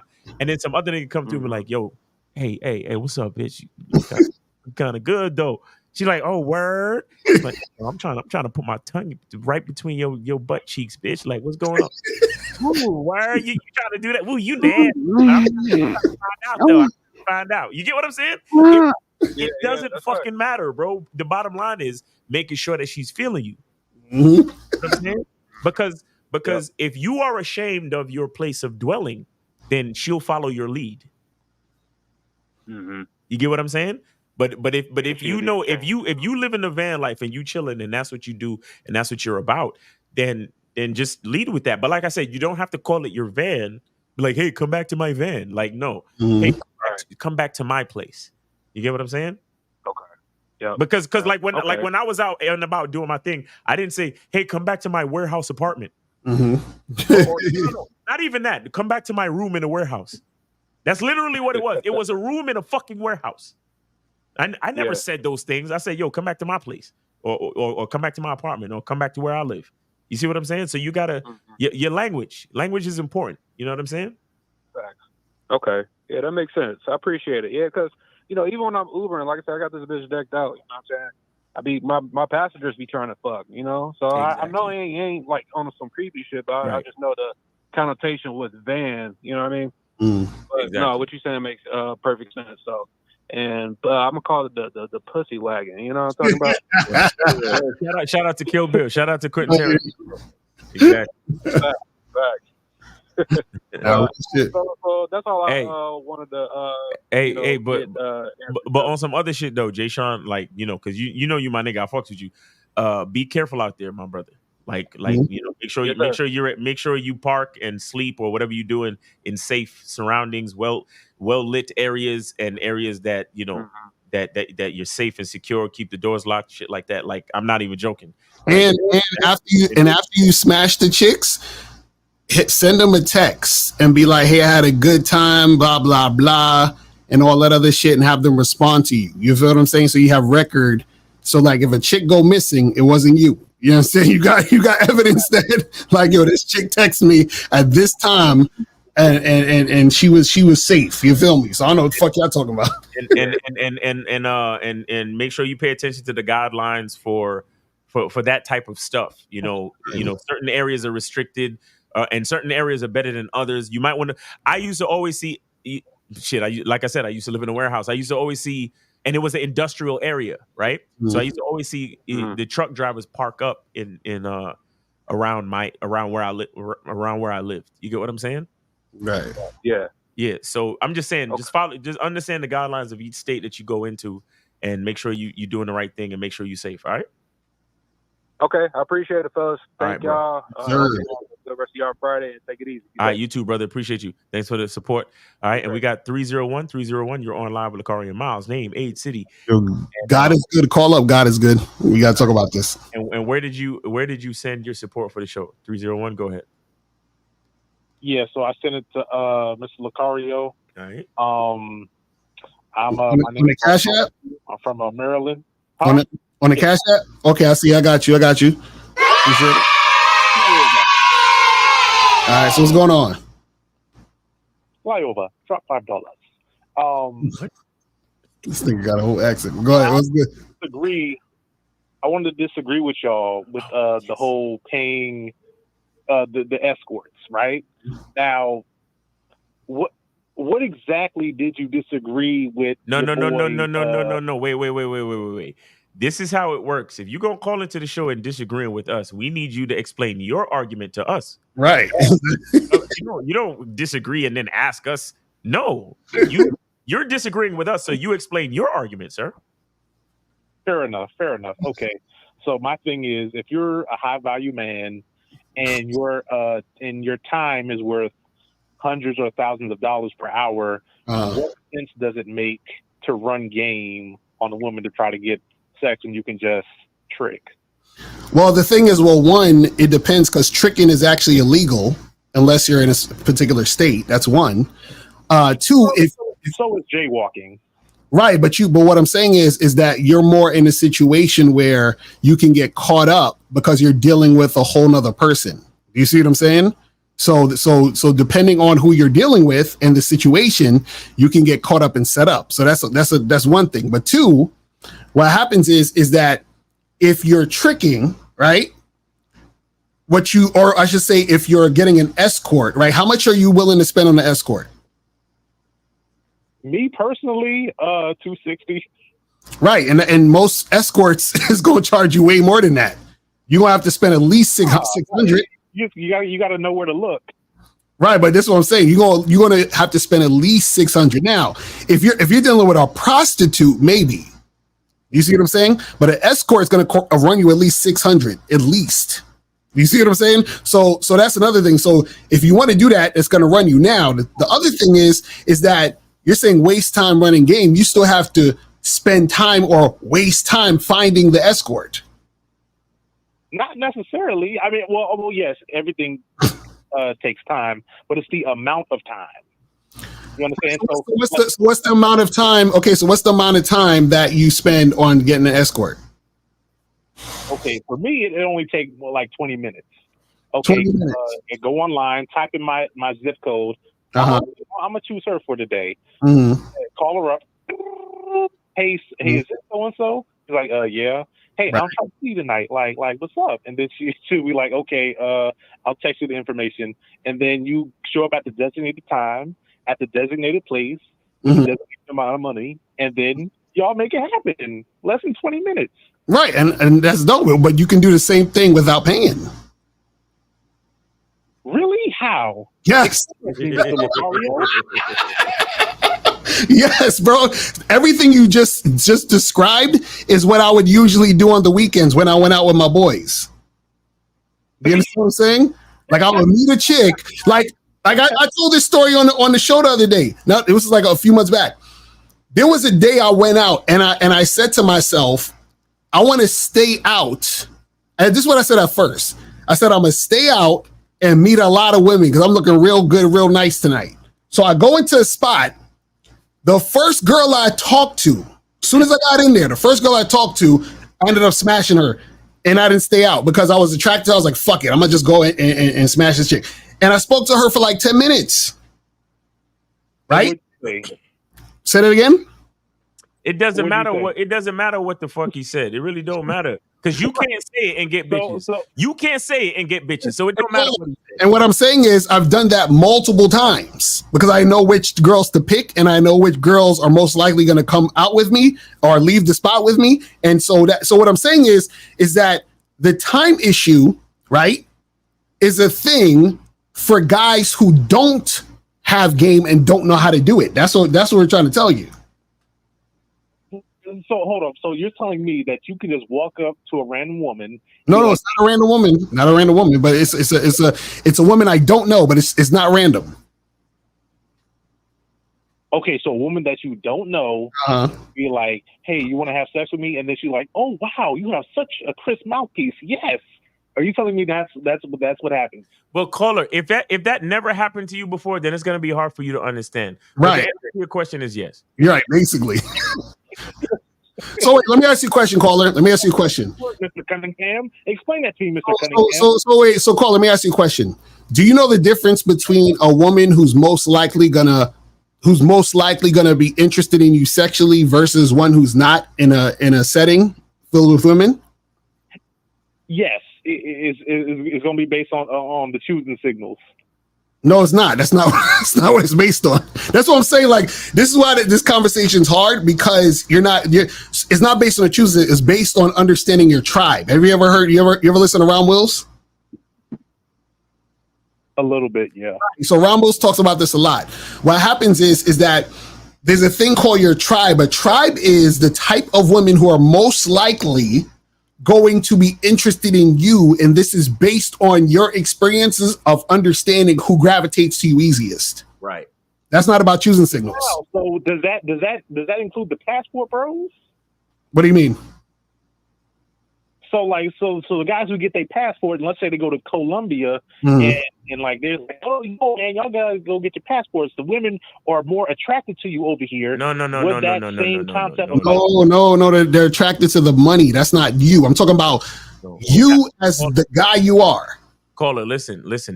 For what you you're saying to be true, then you wouldn't need a passport. You would understand. You would have a certain level of knowledge of self, right? You would understand who you are as a man and understand the type of women that gravitate to you naturally in your own country. So you wouldn't, if you truly understood that, then you would be able to attract women in whatever country you are. So you wouldn't necessarily need a passport. So to bring the passport bros angle to the argument is nonsensical in this. Right, because if you knew how to do it, you wouldn't need to go over there to get the women. Exactly. You know what I'm saying? So what Lucario is talking about is having an understanding of what type of women find you attractive, and then using that to increase the probability of making something happen that you desire. So the type of women that doesn't include ethnicity, race, or nationality. No, it could be any. We got a guy that calls into our show a lot. His name is Ifosa. He likes women with Audi belly buttons. You understand? So that's a part of his tribe. That's a part of the thing that makes, he knows who he is as a man, and that's a part of who he is. And he deals with women that have Audi belly buttons, bro. And that's what he does. But that's what he likes. But do those women like him? Well, he tells us that he gets lucky with those type of women. I don't know what to tell you. He could be lying. I'm just telling you what he tells us. So, caller, basically what we're saying is this. Is that, because I'm going based off what you said, because you're like, oh, well, I get to do this in 20 minutes. But also the other aspect of it is you have to remember let me ask you this. So what is your goal? Is it to smash? Right?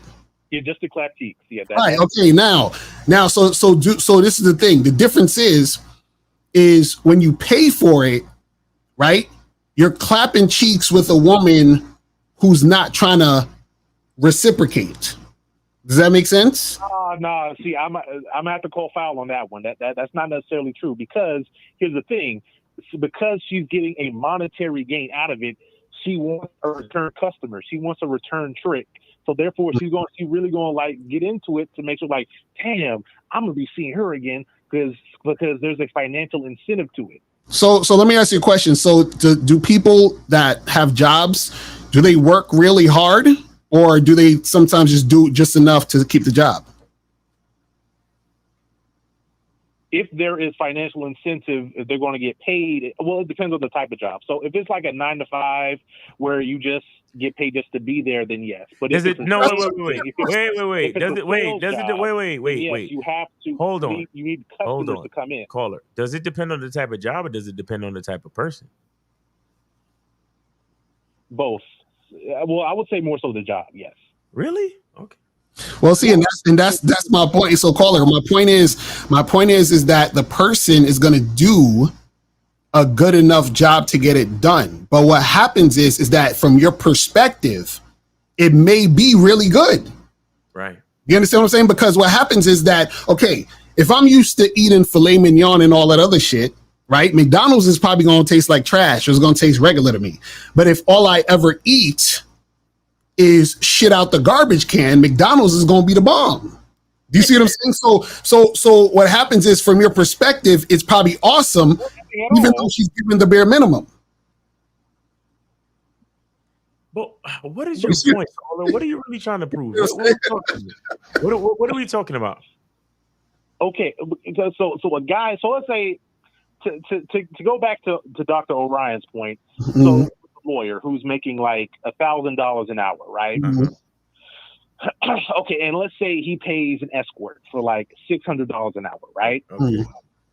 Now he knows that, and let's say from his perspective that lawyer is just trying to beat the Chiefs, right? Okay. So instead of going out there trying to run game, spending hours of time trying to get that, it make more sense to just to pay a service provider, and that only costs $600.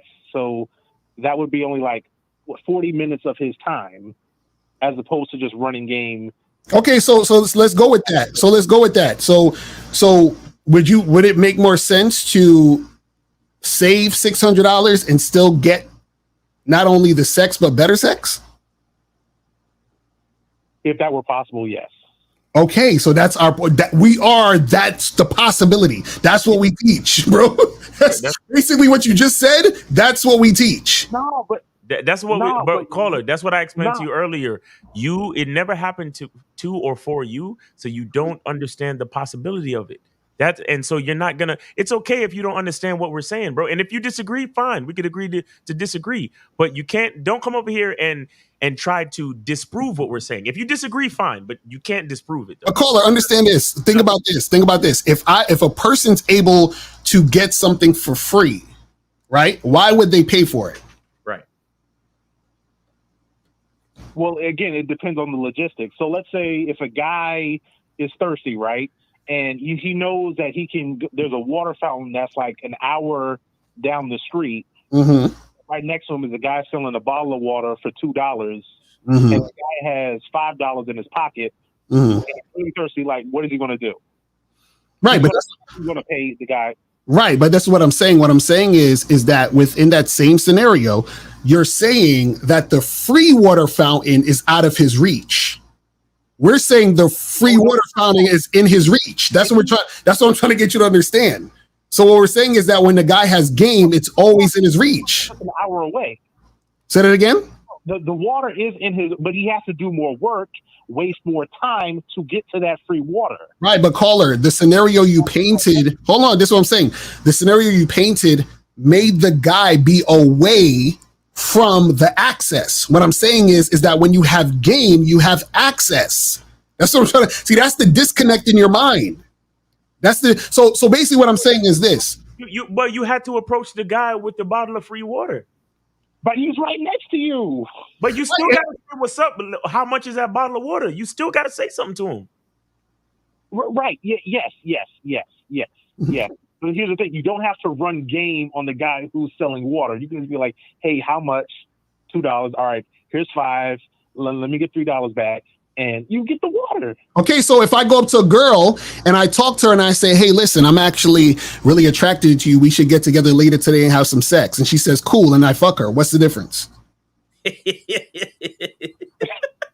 Huh?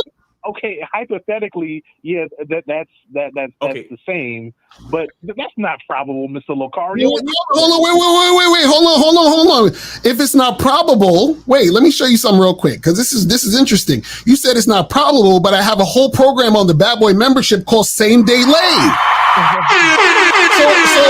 So caller, so if I have a program called Same Day Lay, how to sleep with her on the first day y'all meet, am I just talking shit out my ass, or is this something that I've done a bazillion times and helped other guys do a bazillion times that I teach step by step how to do it?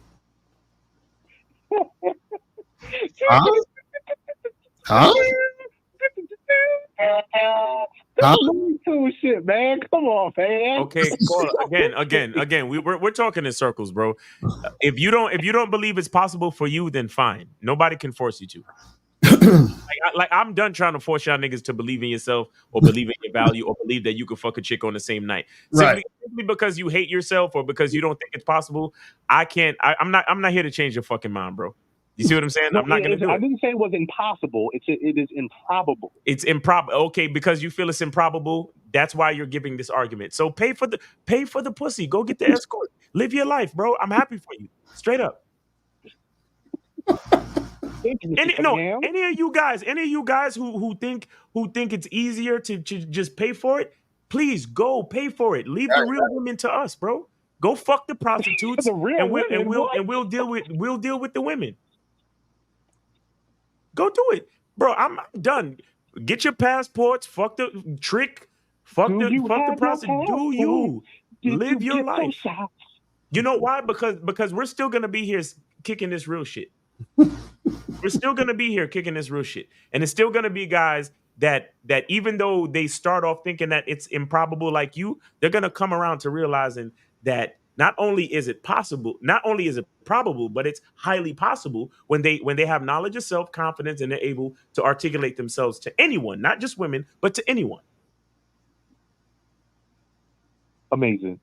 It's fabulous. It's fantastic. It's fantastic, bro.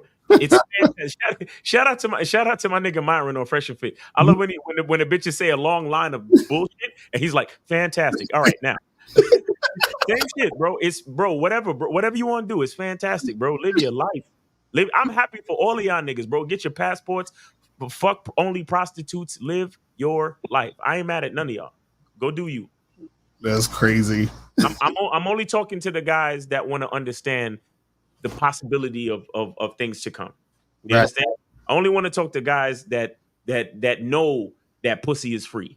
Mm-hmm. You understand? That's all I'm talking. That's the only guys I'm talking to.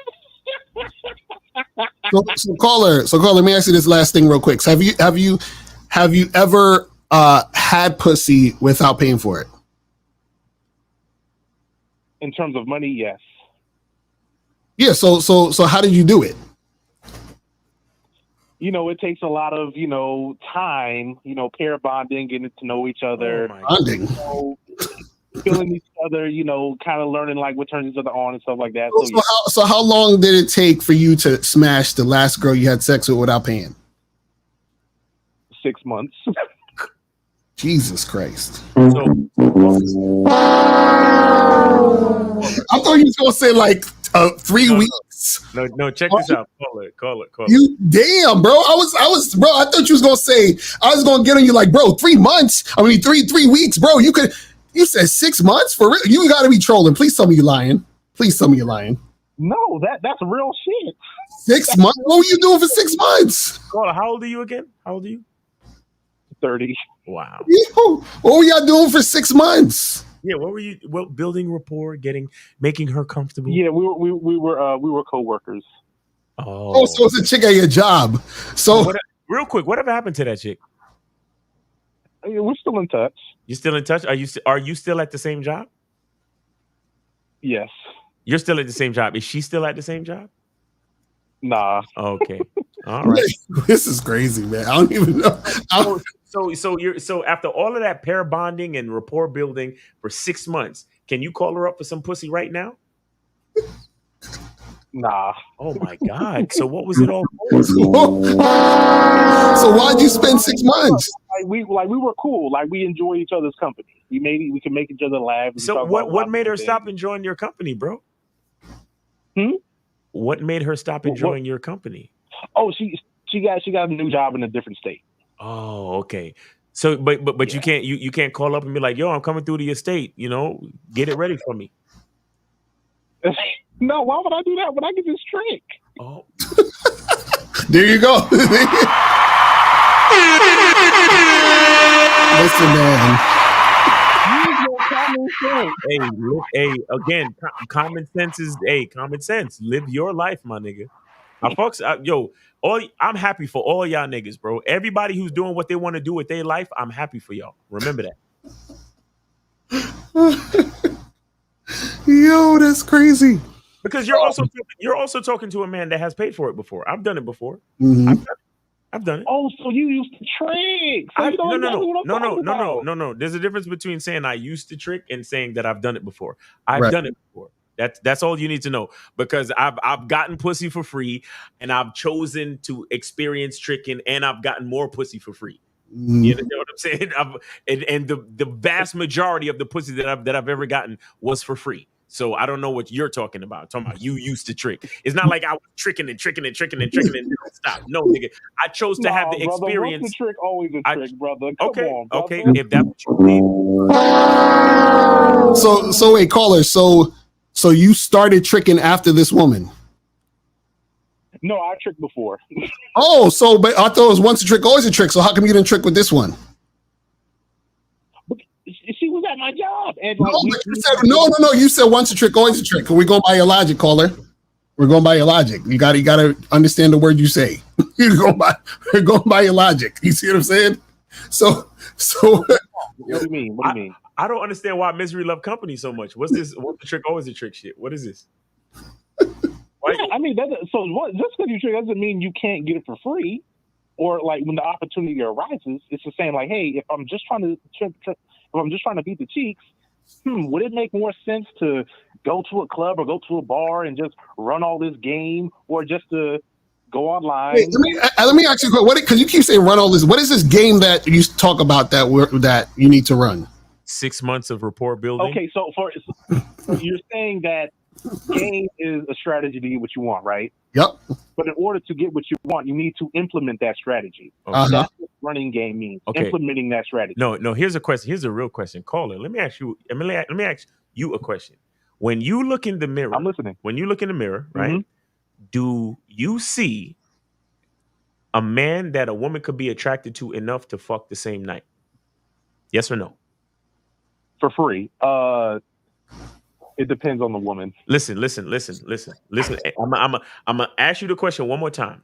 When you look in the mirror, do you see the type of man that a woman can be attracted to enough to fuck for free the same night? Yes or no? That's a moist question because I'm not a woman. Yes or no? I'm not going to answer that question. We know the answer to that question, caller. I am not attracted. We know the answer to that question. Wait. So you don't know why a woman would want to fuck you? Exactly. I'm not a woman. I don't find men attractive. No, we're talking about you, not other men. We're saying, do you know why a woman will want to have sex with you? Not other men. We're not talking about other. We're talking about you. We're saying, what is it about you that makes the woman want to fuck you? I have I'm 6 feet. I have decent facial symmetry. I have a good paying job. So yeah, I mean, there's multiple things that women could find sexually attractive. Again, it depends on the woman. So then why are you paying if you know you have all these qualities that women want to fuck with you for?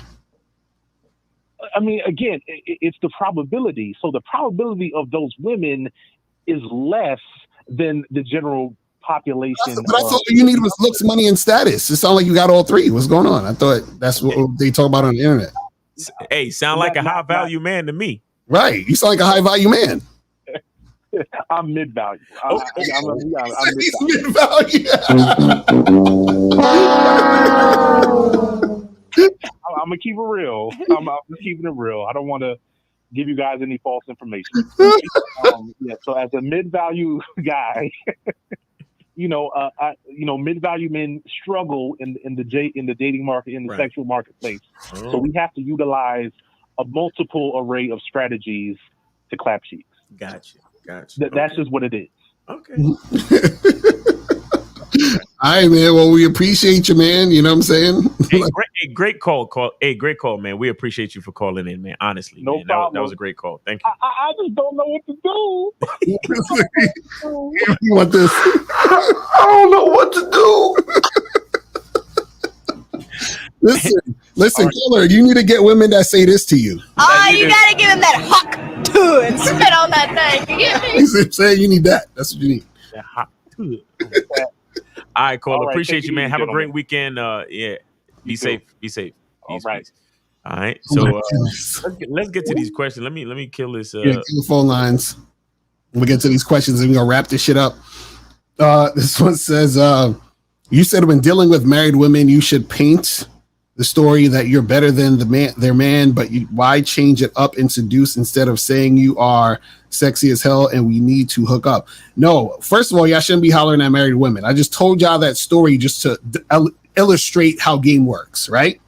But what happens is that it's not about me saying a story. I was saying that in the mind of the woman, this is what makes women cheat, is she comes to the conclusion on her own that the guy she's going to cheat with is more beneficial than the guy she's with. That's literally all it is. The issue is most guys who are married are beta males. So what happens is when I used to be out there doing what I do, it's easier for me to get these women because I knew that most likely her man was probably a loser. Do you see what I'm saying? So I would just say something simple like, so tell me, how does it feel to have the perfect husband?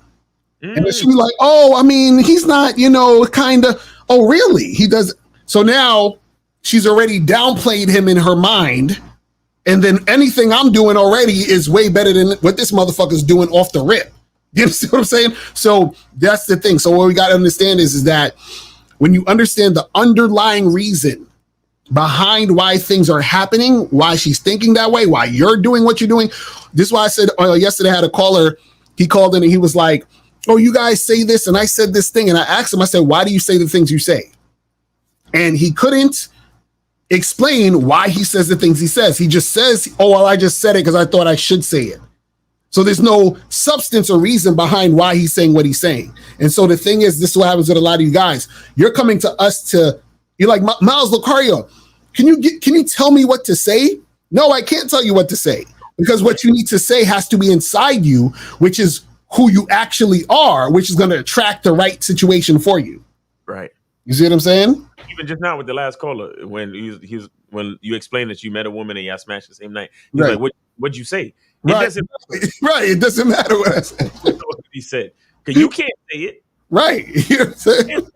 Because remember, the nerdy, the low confidence dude could say something Mm-hmm. and creep to the woman. And a nigga with confidence could say the same exact shit and he get the buns the same night from the same woman. So it doesn't matter, bro. It's all about, again, your masculine identity. That's crazy though. He said 6 months. I was not prepared for that shit. That nigga said. I was like, oh, that's rad. I could see why he's like, fuck that. I'm paying. I'd be paying too if it took me 6 months. It's just I use escorts because I had no game. I literally told myself I can't get hot women. I'm not worthy, so I'll just pay to see how it's like, and maybe I won't have a desire to want hot girls anymore. So see, you said a lot in here. This is what happens. Yeah. He says, I literally told myself I can't get hot women. I'm not worthy. So if you're telling yourself this is the outcome that's going to happen. Yep. See what I'm saying? So you gotta, talk to yourself different. Believe in yourself. Self-talk. That's that real shit. How many friends with benefits situations have you been in the past? We don't need to. Right. Exactly. That question. Personal questions don't matter. Bro. Personal questions don't matter. Exactly. Like knowing how many relations or whatever the fuck Lucario or I've been in, it's not gonna help you. Right. Basically. Says, would you agree that in the beginning of the approach, second meeting, etc., that if the girl likes you, it almost doesn't matter what you do or say? Well, it again, if you're the type of guy who's consistent, congruent, and really being about what you're about, then it doesn't matter because what you're doing is authentic. You're giving out authenticity, exactly. Right? Now, if you're trying to pretend to be a certain thing, or you're trying to manipulate or do anything like that, then it does matter because what you're doing is that you're essentially going to be incongruent. It's going to show within your actions because your words and actions are not going to match up. Right. You see what I'm saying? It'll matter what you say if what you say is not consistent. Exactly. You know what I'm saying? So if the whole time you was like, yeah, girl, I'm a doctor, I got my PhD, and I'm a physician and I do neurosurgeon, I'm a this and that, and then the next time she meets you, you're like, yeah, so I've been to law school and I'm a lawyer and that's what I do and that's my whole life, and she's gonna be like, wait a second, like what the fuck are you talking about? You know what I'm saying? So it matters what you do. If especially when you're incongruent, or if you faking the funk, or if you bullshitting. Right. But like Lucario said, if you have a masculine identity, you are consistent in character, and your thoughts, words, and actions are congruent. You carry yourself a certain way. It almost doesn't matter what you do or say, because remember, when a woman meets you, right, and she meets your masculine identity, remember what I said. That is information that doesn't change. Right. So when she meets you and she finds you attractive, then that's pretty much it. All you got to do is be yourself. Mm-hmm. It's when you start to fuck around and lie and fake the funk and sell a woman dreams and all this other bullshit that gets you fucked up in the game. Right. You see what I'm saying? So once she meets the actual you, she's attracted to the actual you. Yeah, it almost doesn't matter what you say, because from that point on, it's like you just being yourself, and that's what she likes. Right. You get what I'm saying? That's it. Real talk. So this says, how can I combine my handsome man game and tall man game? I've been no fapping for an extended period. Am I able to riz now? These niggas, y'all are the worst. He said he just released a second part of the same topic and will release a third. Will you guys cover all three? I don't know. I'll have to see. We'll see. This says, us as high value men need prostitutes, and they need us. I don't understand what's so wrong about that. You guys are criticizing. We don't have time to play games. We need to get in and out. See, I want to say something. Because I remember that. You remember the movie Wolf of Wall Street, Lucario? Right. Mm-hmm.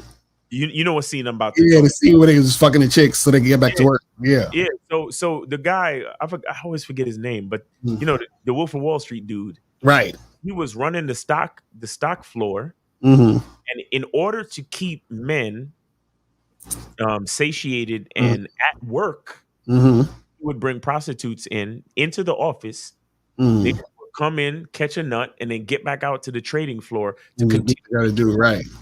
You understand what I'm saying? I mean, again, there are different situations and different reasons to do any and everything. I mean, when you say never, you know, you got to be careful, because what you think you would never ever do, there's a situation in that life can show you that you would do that.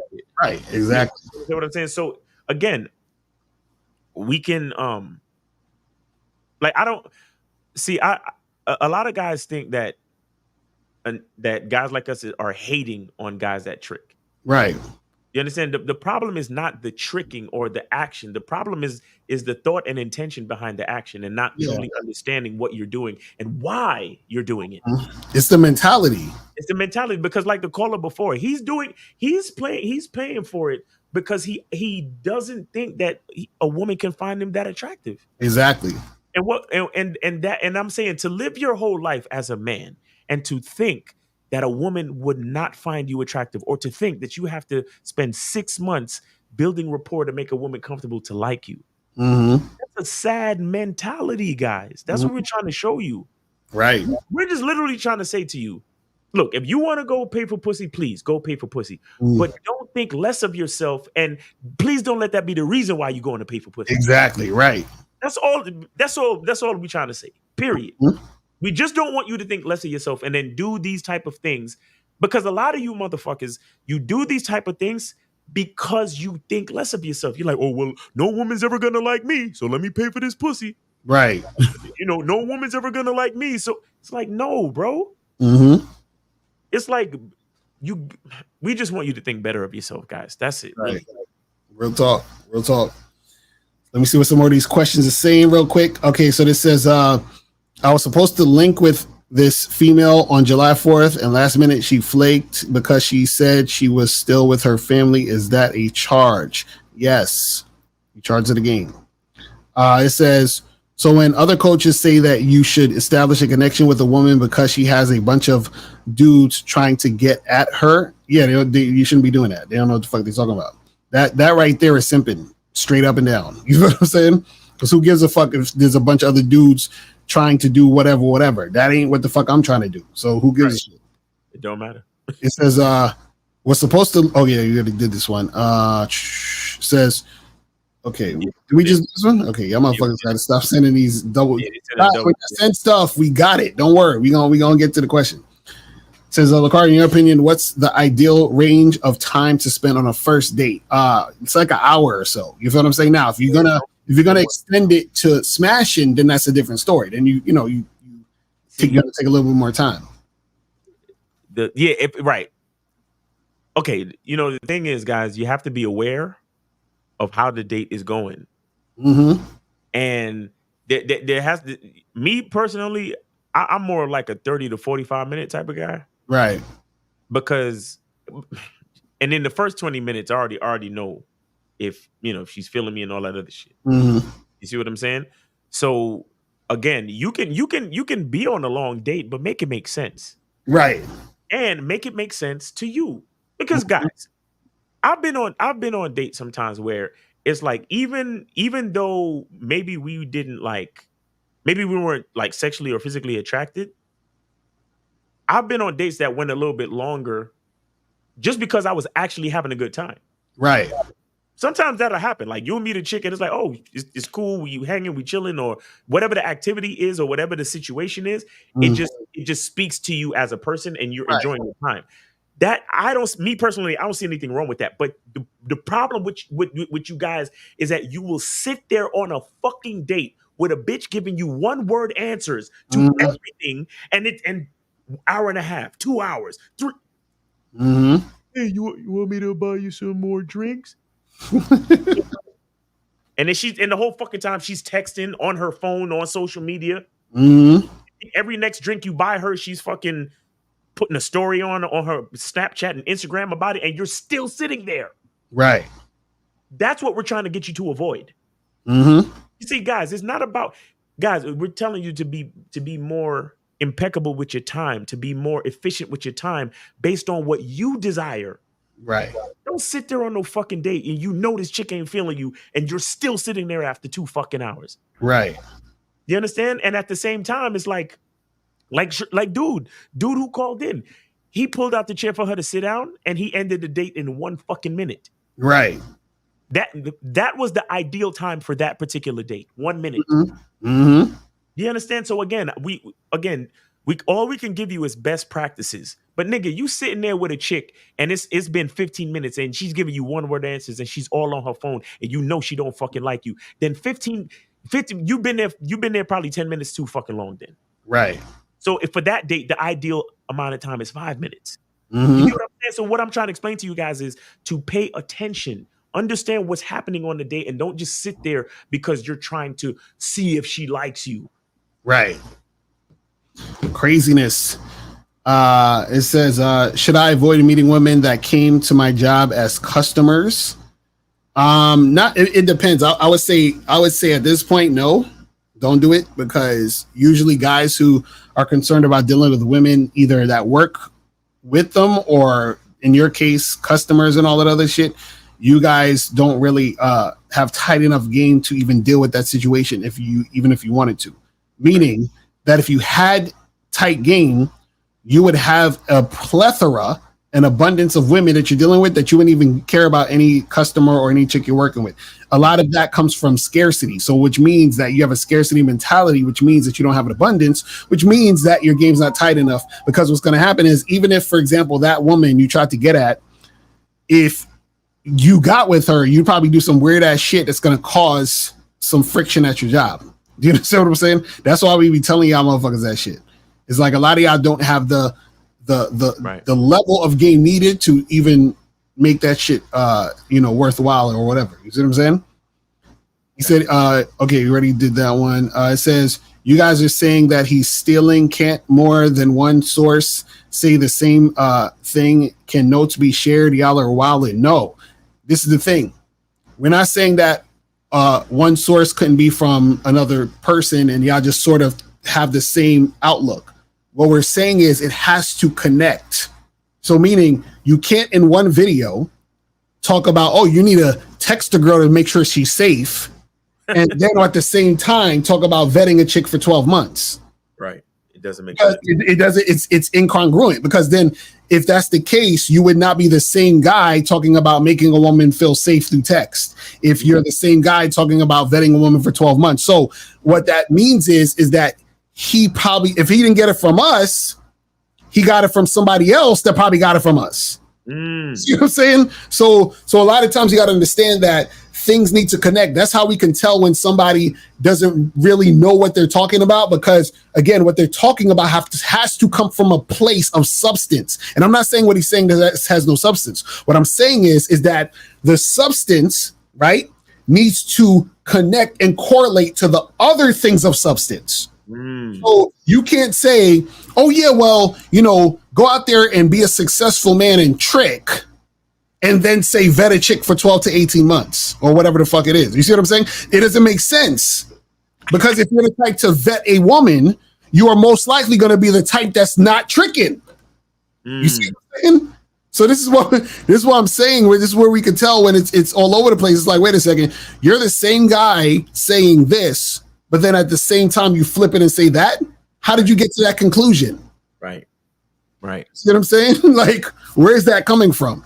That's something you picked up somewhere. That's not really from where you understand or what you know. You feel what I'm saying? Right.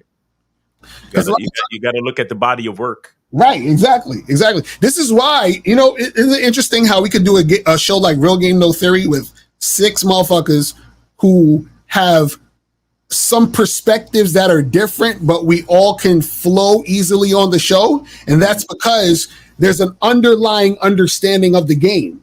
Mm-hmm. So when somebody says this, they're like, oh yeah, I see what you're saying. I see where you're coming from with that, because I did this or this. You see what I'm like? We could say a story and every one of us could relate to that shit. Like, oh yeah, I've had that shit happen. I know what you're talking about. You see what I'm saying?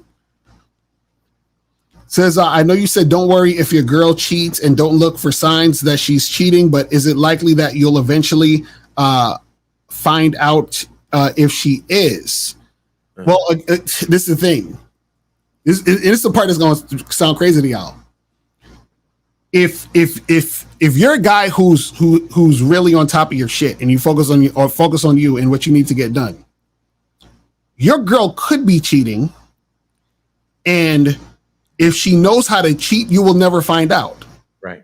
And you will never find out because she's doing everything she needs to do in the relationship, and you're focused on what needs to be done in the actual relationship. You wouldn't give a shit. So if, for example, I'll use a simple example. If I say my girl needs to cook me eggs 8 o'clock in the morning, Monday through Friday before I go to work, and dinner needs to be at the joint at 7 o'clock when I get home, and the kids need to be in bed. If she's doing all these things, where I got time to worry about if she's cheating or not. Right. And if she is, how is that affecting the thing she's doing now that's actually working that I need her to do?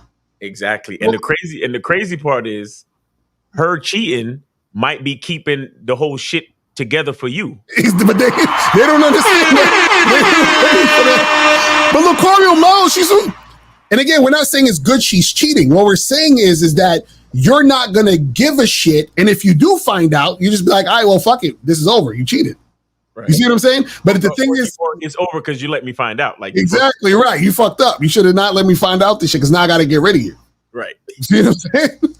Because the fact that she let you find out means the cheating over, like the effect or the influence of whatever she was doing as far as the other nigga. Mm-hmm. Now it's starting to bleed into what's happening between you and her. Because when you actually, if and when you find out that's what actually happened, it's now bleeding over into what you got going on. Exactly. So now you have to get rid of her because she let what was happening with the other nigga bleed into the situation that she got going on with you. Right. That's literally the only reason why you got to get rid of her. Mm-hmm. You see what I'm saying? But a lot of y'all cats don't understand this. Why? The reason why you're asking this question, only one, is because you don't have a program. Mm-hmm. Right? You don't. And Lucario, do you have the joint for how to do? Oh yeah, exactly. So guys, go to Bad Boy Membership, because on the Bad Boy Membership, I have a program called How to Create Your Program. You feel what I'm saying? So you guys can go to the Bad Boy Membership. Make sure you check that out so that you can step your game up. Guys worry about their woman cheating because they don't have their own fucking life. They don't have something going on of their own. Right. And they don't have standards and consistencies set in place for themselves and in reference to the woman that they're dealing with. Right. Right. So you're stuck worrying about what she might be doing and what she, nigga. I ain't got time to worry about that shit. Exactly. But like we said, if she allows whatever's going on outside to influence what's going on inside, now she's jeopardized the ship. Now she has to be thrown overboard because we can't have nobody rocking the boat. We can't have nobody putting holes in the fucking in the bow of the ship. Right. You know what I'm saying? So but a lot of guys is not gonna understand that because a lot of y'all niggas love checking a bitch phone. A lot of y'all niggas love playing detective. A lot of y'all niggas love, y'all want to be on that show Cheaters and be, oh, I can't believe you did this to me. And right. You know what's crazy? You know how cold this shit is though? This is how cold of a nigga I am. Let's say if I was in a monogamous situation and my chick was doing everything she needed to do, right? And let's say somebody I knew came up to me and said, yo, Lucario, I think I saw your girl with another dude. Right? Nigga, I would actually be like, yo, I like the fact that my chick knows how to keep this shit together to keep it out of our situation so you could keep this shit going. Because what you're basically saying is that my chick don't want to fuck this up. Because every day at 8 o'clock in the morning, my eggs are ready. The kids are dressed. All of the shit is right. So now she knows what she need to do to keep it going. See, like you said, Miles, if it spills over, what she's essentially saying is, I don't respect the situation, which is why I'm letting it spill over. You see what I'm saying? See, that's what happens where you fucks out there who are cheating on your girl and y'all get found out and y'all fuck up is because y'all didn't have enough game to keep it tight. Even though if you did have game, you wouldn't be cheating in the first place, but you just let her know you fucking other girls. But let's just say you cheating. You need to know how to fucking keep this shit tight so nothing fucks up and overlaps on your situation. Exactly. Do you see what I'm saying? That's basically how it goes. You feel what I mean? Because you know what the funny part is? You know why a lot of times women, when they find out their man cheats, they stay? It's because women, right, are not as sensitive about sex as men are. You see what I'm saying? Because a woman's like, all right, you cheated, but nigga, do you got the fucking rent this month? You understand what I'm saying? So they're looking at the bigger picture. Y'all niggas is looking at sex. Y'all be like, oh my God, she had sex with a guy. Your bitch don't care you fucking no other. Like she really care about is what you're doing going to stop? Right. That's what the fuck she cares about is what you're doing going to stop this relationship from progressing where the fuck it needs to go. But that's a whole other thing. But again, y'all gonna be like, oh, but this, y'all not gonna get that. This. So Lucario, you telling me you cool? Yo, wait, so Miles, you telling me you cool with your girl out there sucking and fucking enough with nigga? Y'all niggas missed it. Yeah, like it's like y'all missed the whole point. Bro. Like they missed the whole point. I'm telling you, they don't get it. They don't get it. But let's wrap up these questions.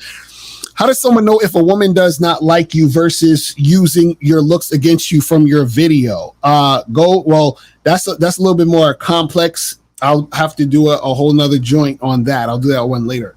It says, since the apps ban you when you are direct about smashing when the girl don't like you, can you tell a girl when you are free to meet up? And if things go well, you can hawk to that thing. Okay, so Chris, I talk about this on go to Bad Boy membership, guys, and get these programs. I'm going to show you guys again. Go get this program. Advanced online game, the most efficient way to talk to women online. Also get how to take pictures that'll get you later online dating sites, and also get how to send messages that'll get you later online dating apps. So I teach you guys how to get the woman off the app. So if you want to talk that sexual shit to get her to come see you. See, a lot of times in your messages, you shouldn't even really be talking too much sexual shit in your messages. But again, I explain all that on the Bad Boy membership. It says, I'm a 37-year-old man and my girlfriend left me because I got laid off. Should I get my money up and leave women alone? 88 gallons, you bruh. What are you talking about? Listen, you need coaching. That's what I'm gonna say to you right now. Hit us up with some coaching. That's crazy. Why do a lot of rappers nowadays seem like they promote tricking? Because that's what y'all niggas like. Yeah. Why do y'all wait? First of all, go back to that question real quick. Why the fuck y'all think all these rappers got game like that? Right, exactly. Why do y'all automatically think that just because a guy's a rapper that he got game? Mm-hmm. Yeah, y'all niggas be falling for the okie doke, hook, line, and sinker all the goddamn time. Y'all niggas think that just because this nigga know how to rap and because he got what platinum chains or whatever the fuck he got, that right. He know how to deal with and talk to and holler at bitches. Like, stop it. Right. Stop it. Most of these niggas, the reason why they start rapping in the first place is so they could trick on bitches, nigga. Mm-hmm. They can't get bitches because most rappers are fucking nerds. No offense, I know you rapping shit. Nah, it's a fact. They are. Most rappers are insecure, insecure nerds with low self-image. Mm-hmm. They're very. Look at a nigga like Kid Cudi. Right. Look at fucking Kanye West. These niggas are, half of them are insane. Half of them are fucking nerds. Mm-hmm. And they're sensitive. That's what I meant to say. They are super fucking sensitive and insecure about their self-image. They fucking want to get famous for attention, and then they trick on bitches because they don't think much of themselves. Exactly. Without their talent, they wouldn't have. If everybody wasn't chanting their fucking name at the concert, they would. A lot of them niggas would self-delete. Honestly, right. It's a fact. Them niggas is vying for attention because a lot of them niggas is super insecure and they hate themselves, right? Mm-hmm. So this is why they promote tricking, because they're like, oh look, now I have value. Now here, take my money, take my money so I could be with a baddie, right? I don't want any of y'all niggas thinking that just because a nigga's famous and talented artistically that he automatically knows how to understand game and get with women like that, please. Right. Exactly. That's facts. All right, let me get two more of these questions and we're gonna wrap it up. What if a woman tries to reschedule a first date? Should you charge her? Yes. You know, and so what happened is that if you guys are going on a first date and a woman flakes, a lot of times women, they'll try to come up with the excuse, can we do a rain check? I have to work late, something came up, blah blah blah, whatever it is. You understand what I'm saying? So what you got to do is that you got to be like, nah, I'm good. And you got to keep it moving. Now, are there times where you could, reschedule this shit or whatever? Now, the times you can do that is if in that scenario, if the girl is trying to contact you again on a consistent basis, right? And you decide to give her another chance, that's one thing. Because now at this point she's chasing, she's already seen that you sort of like shut the door on her, right? But if that's not the case, it don't make no sense. You just keep it moving and talk to another woman. Because most times, you gotta understand, most times when women flake on you or try to reschedule a date or something, all of this other shit, that means that they're not really that into you. And you were just sort of like a placeholder. Some other shit came up. They had you there like just in case nothing else comes up better, I'll go out with this nigga. And then something comes up that they thought gets better, and now all of a sudden she's giving you the, I'm so sorry, I can't make it. This happened, something came up, I got sick. My friend came into town, I got to pick her up from the airport, stupid shit like that. So just understand that. I gotta go to the Usher concert. Right, exactly, right. So you gotta keep that shit pushing, my guy. All right, so this last question, it says, is it also tricking if you use things that money can buy, like fly clothes, exotic cars, and bottles at the club as bait to smash biddies? Yes. So that's like indirect tricking. So what you're doing is you're doing that to try to gain access to the women. So you're still basically tricking because you're doing it for them and not for you. And not for you, exactly. Yeah. If you truly like fly, see, again, guys, money is a tool to enhance your life and your journey. Mm-hmm. If you truly like fly clothes, exotic cars, and you like bottles, and you like to chill at the club, and that's what you truly like, and then you happen to attract women during the course of that action, fine. But if you're doing it only because that's how you think women gonna like you, then you're fucking up. That's a fact. Because for example, like this watch, right? I fucking love watches. I got a collection of watches, and I just like how it looks on me. Like sometimes I walk by the mirror and I just stop and I'll be like, God damn, this nigga fine. Pause. You feel what I'm saying? But it's like, it's just, I do it for me. Like, I really like looking at me looking a certain way. I don't know, like, you understand what I'm saying? Like, so I'm not buying a watch to try to get a chick. You see what I'm saying? I'm not like, yo, I can't wait when these bitches see me with this watch. Oh my God, it's going to be crazy. Like, no, nigga. You see what I'm saying? So, you know what I mean? So it's like, you got to do that shit for you, man. You got to do that shit for you. All right. So, yeah, man, that's pretty much it, guys. We're about to wrap this shit up. Are you guys doing a show tomorrow? Were you and K Zagging? Oh yeah, I'm not gonna be on that, man. I'm gonna be traveling. It's not. Oh, okay, so but K Zagging's still doing it, right? You probably K Zagging's still doing it. Make sure you guys go check out the Man the Skill Set show, man. Highlight K Zagging, man. Always great game on that show, and your man Roman gonna be there too. So make sure y'all check that out. And then of course we got Real Game No Theory on Sunday, and so make sure y'all check that out. But we appreciate y'all, and guys, make sure you check out the $1 summer sale for the masculine. Make sure you guys get that shit cracking. So get on that, man. You get that shit cracking. Get on the Masculine Identity membership. $1 for the first month. $1 for 30 days of access, man. And it's dope, man. Just go to the checkout page and put in the code SUMMER SUMMER, and you will get the joint for $1. Yes, real talk. In the chat, man. Appreciate it. And make sure you go to Bad Boy membership as well, because it's too many over 120 programs. Yeah, it's a lot. It's a lot of programs on there now. So you guys, listen, man, you got to get up on there. Go to badboymembership.com. Make sure you guys check that out. Make sure you guys go to masculineidentitymembership.com. Get on that summer sale. Make sure you guys go to MrLocario.com. Get the program, How to Have a Successful Non-Monogamous Relationship, plus all the other books and we got a lot of shit for you guys. So make sure you guys get that. Also, if you guys need coaching, hit us up. I'm telling y'all, the coaching is everything. I'm telling y'all. Yeah, that really changes lives, though. Shout out to all of my coachees out there. Yes, Real talk. And the conversations be so fucking deep, bro. Like, man, it's so crazy. And then, of course, get your tickets to the screening in Miami, man. Oh yeah, let me play it out real quick before we head up out of here. I'm gonna play the joint, so make sure you guys get your tickets to the screening. Click the link below and get your tickets to the Game Kings 2, The Definition of a Man documentary screening that's going to be held in Miami on October 26th, 2024. You'll be the first to watch the documentary, and then after the documentary, you'll be able to participate in a question and answer session with the Game Kings live. Space is limited, so click the link below and get your tickets now. Yeah, so April and Renee is putting the links in the chat. You know what I'm saying?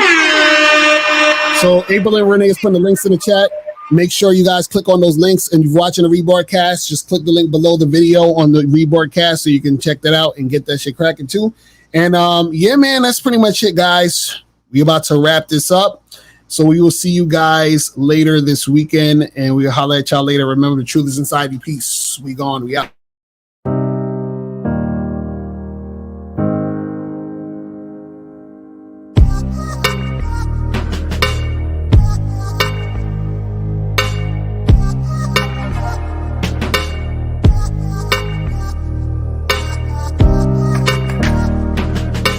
We're here to define what a man is, right? Responsibility creates struggle, struggle creates strength, and strength creates structure. How many people care about what people think about them? Be honest. As a man, you got to be able to protect not just yourself, but your family. When we talk about being a man, it's your behaviors. But I don't say any of this to brag. I don't say any of this to gloat my life up or I'm better than anybody. I start crying. I'm like, why am I crying? And so what I realized was, you put yourself in a target-rich environment. You are the only woman that paid for a ticket to come to this event. If you're trying to teach your daughter to be around a certain man and you're not that man yourself, she gonna choose you. Hey, let me not touch this nigga, he too clean. Where is that on you? It's not on me. It's not on you. The only reason why it's not on you is because you didn't choose it. Find the women who can actually help you build. And here's some deep game for you. You don't have to have sex with all of them. Since 2016, I've been following Lucario and Miles. Y'all changed my life. Followed by Uncle Ram. So ever since then, I've been getting a little bit of too much ass at times. You know, as a man, there's a balance to it. Your purpose and pussy. And the heavier your purpose. Even if you lose the relationship, you don't lose yourself. And that's the most important part. Ladies and gentlemen,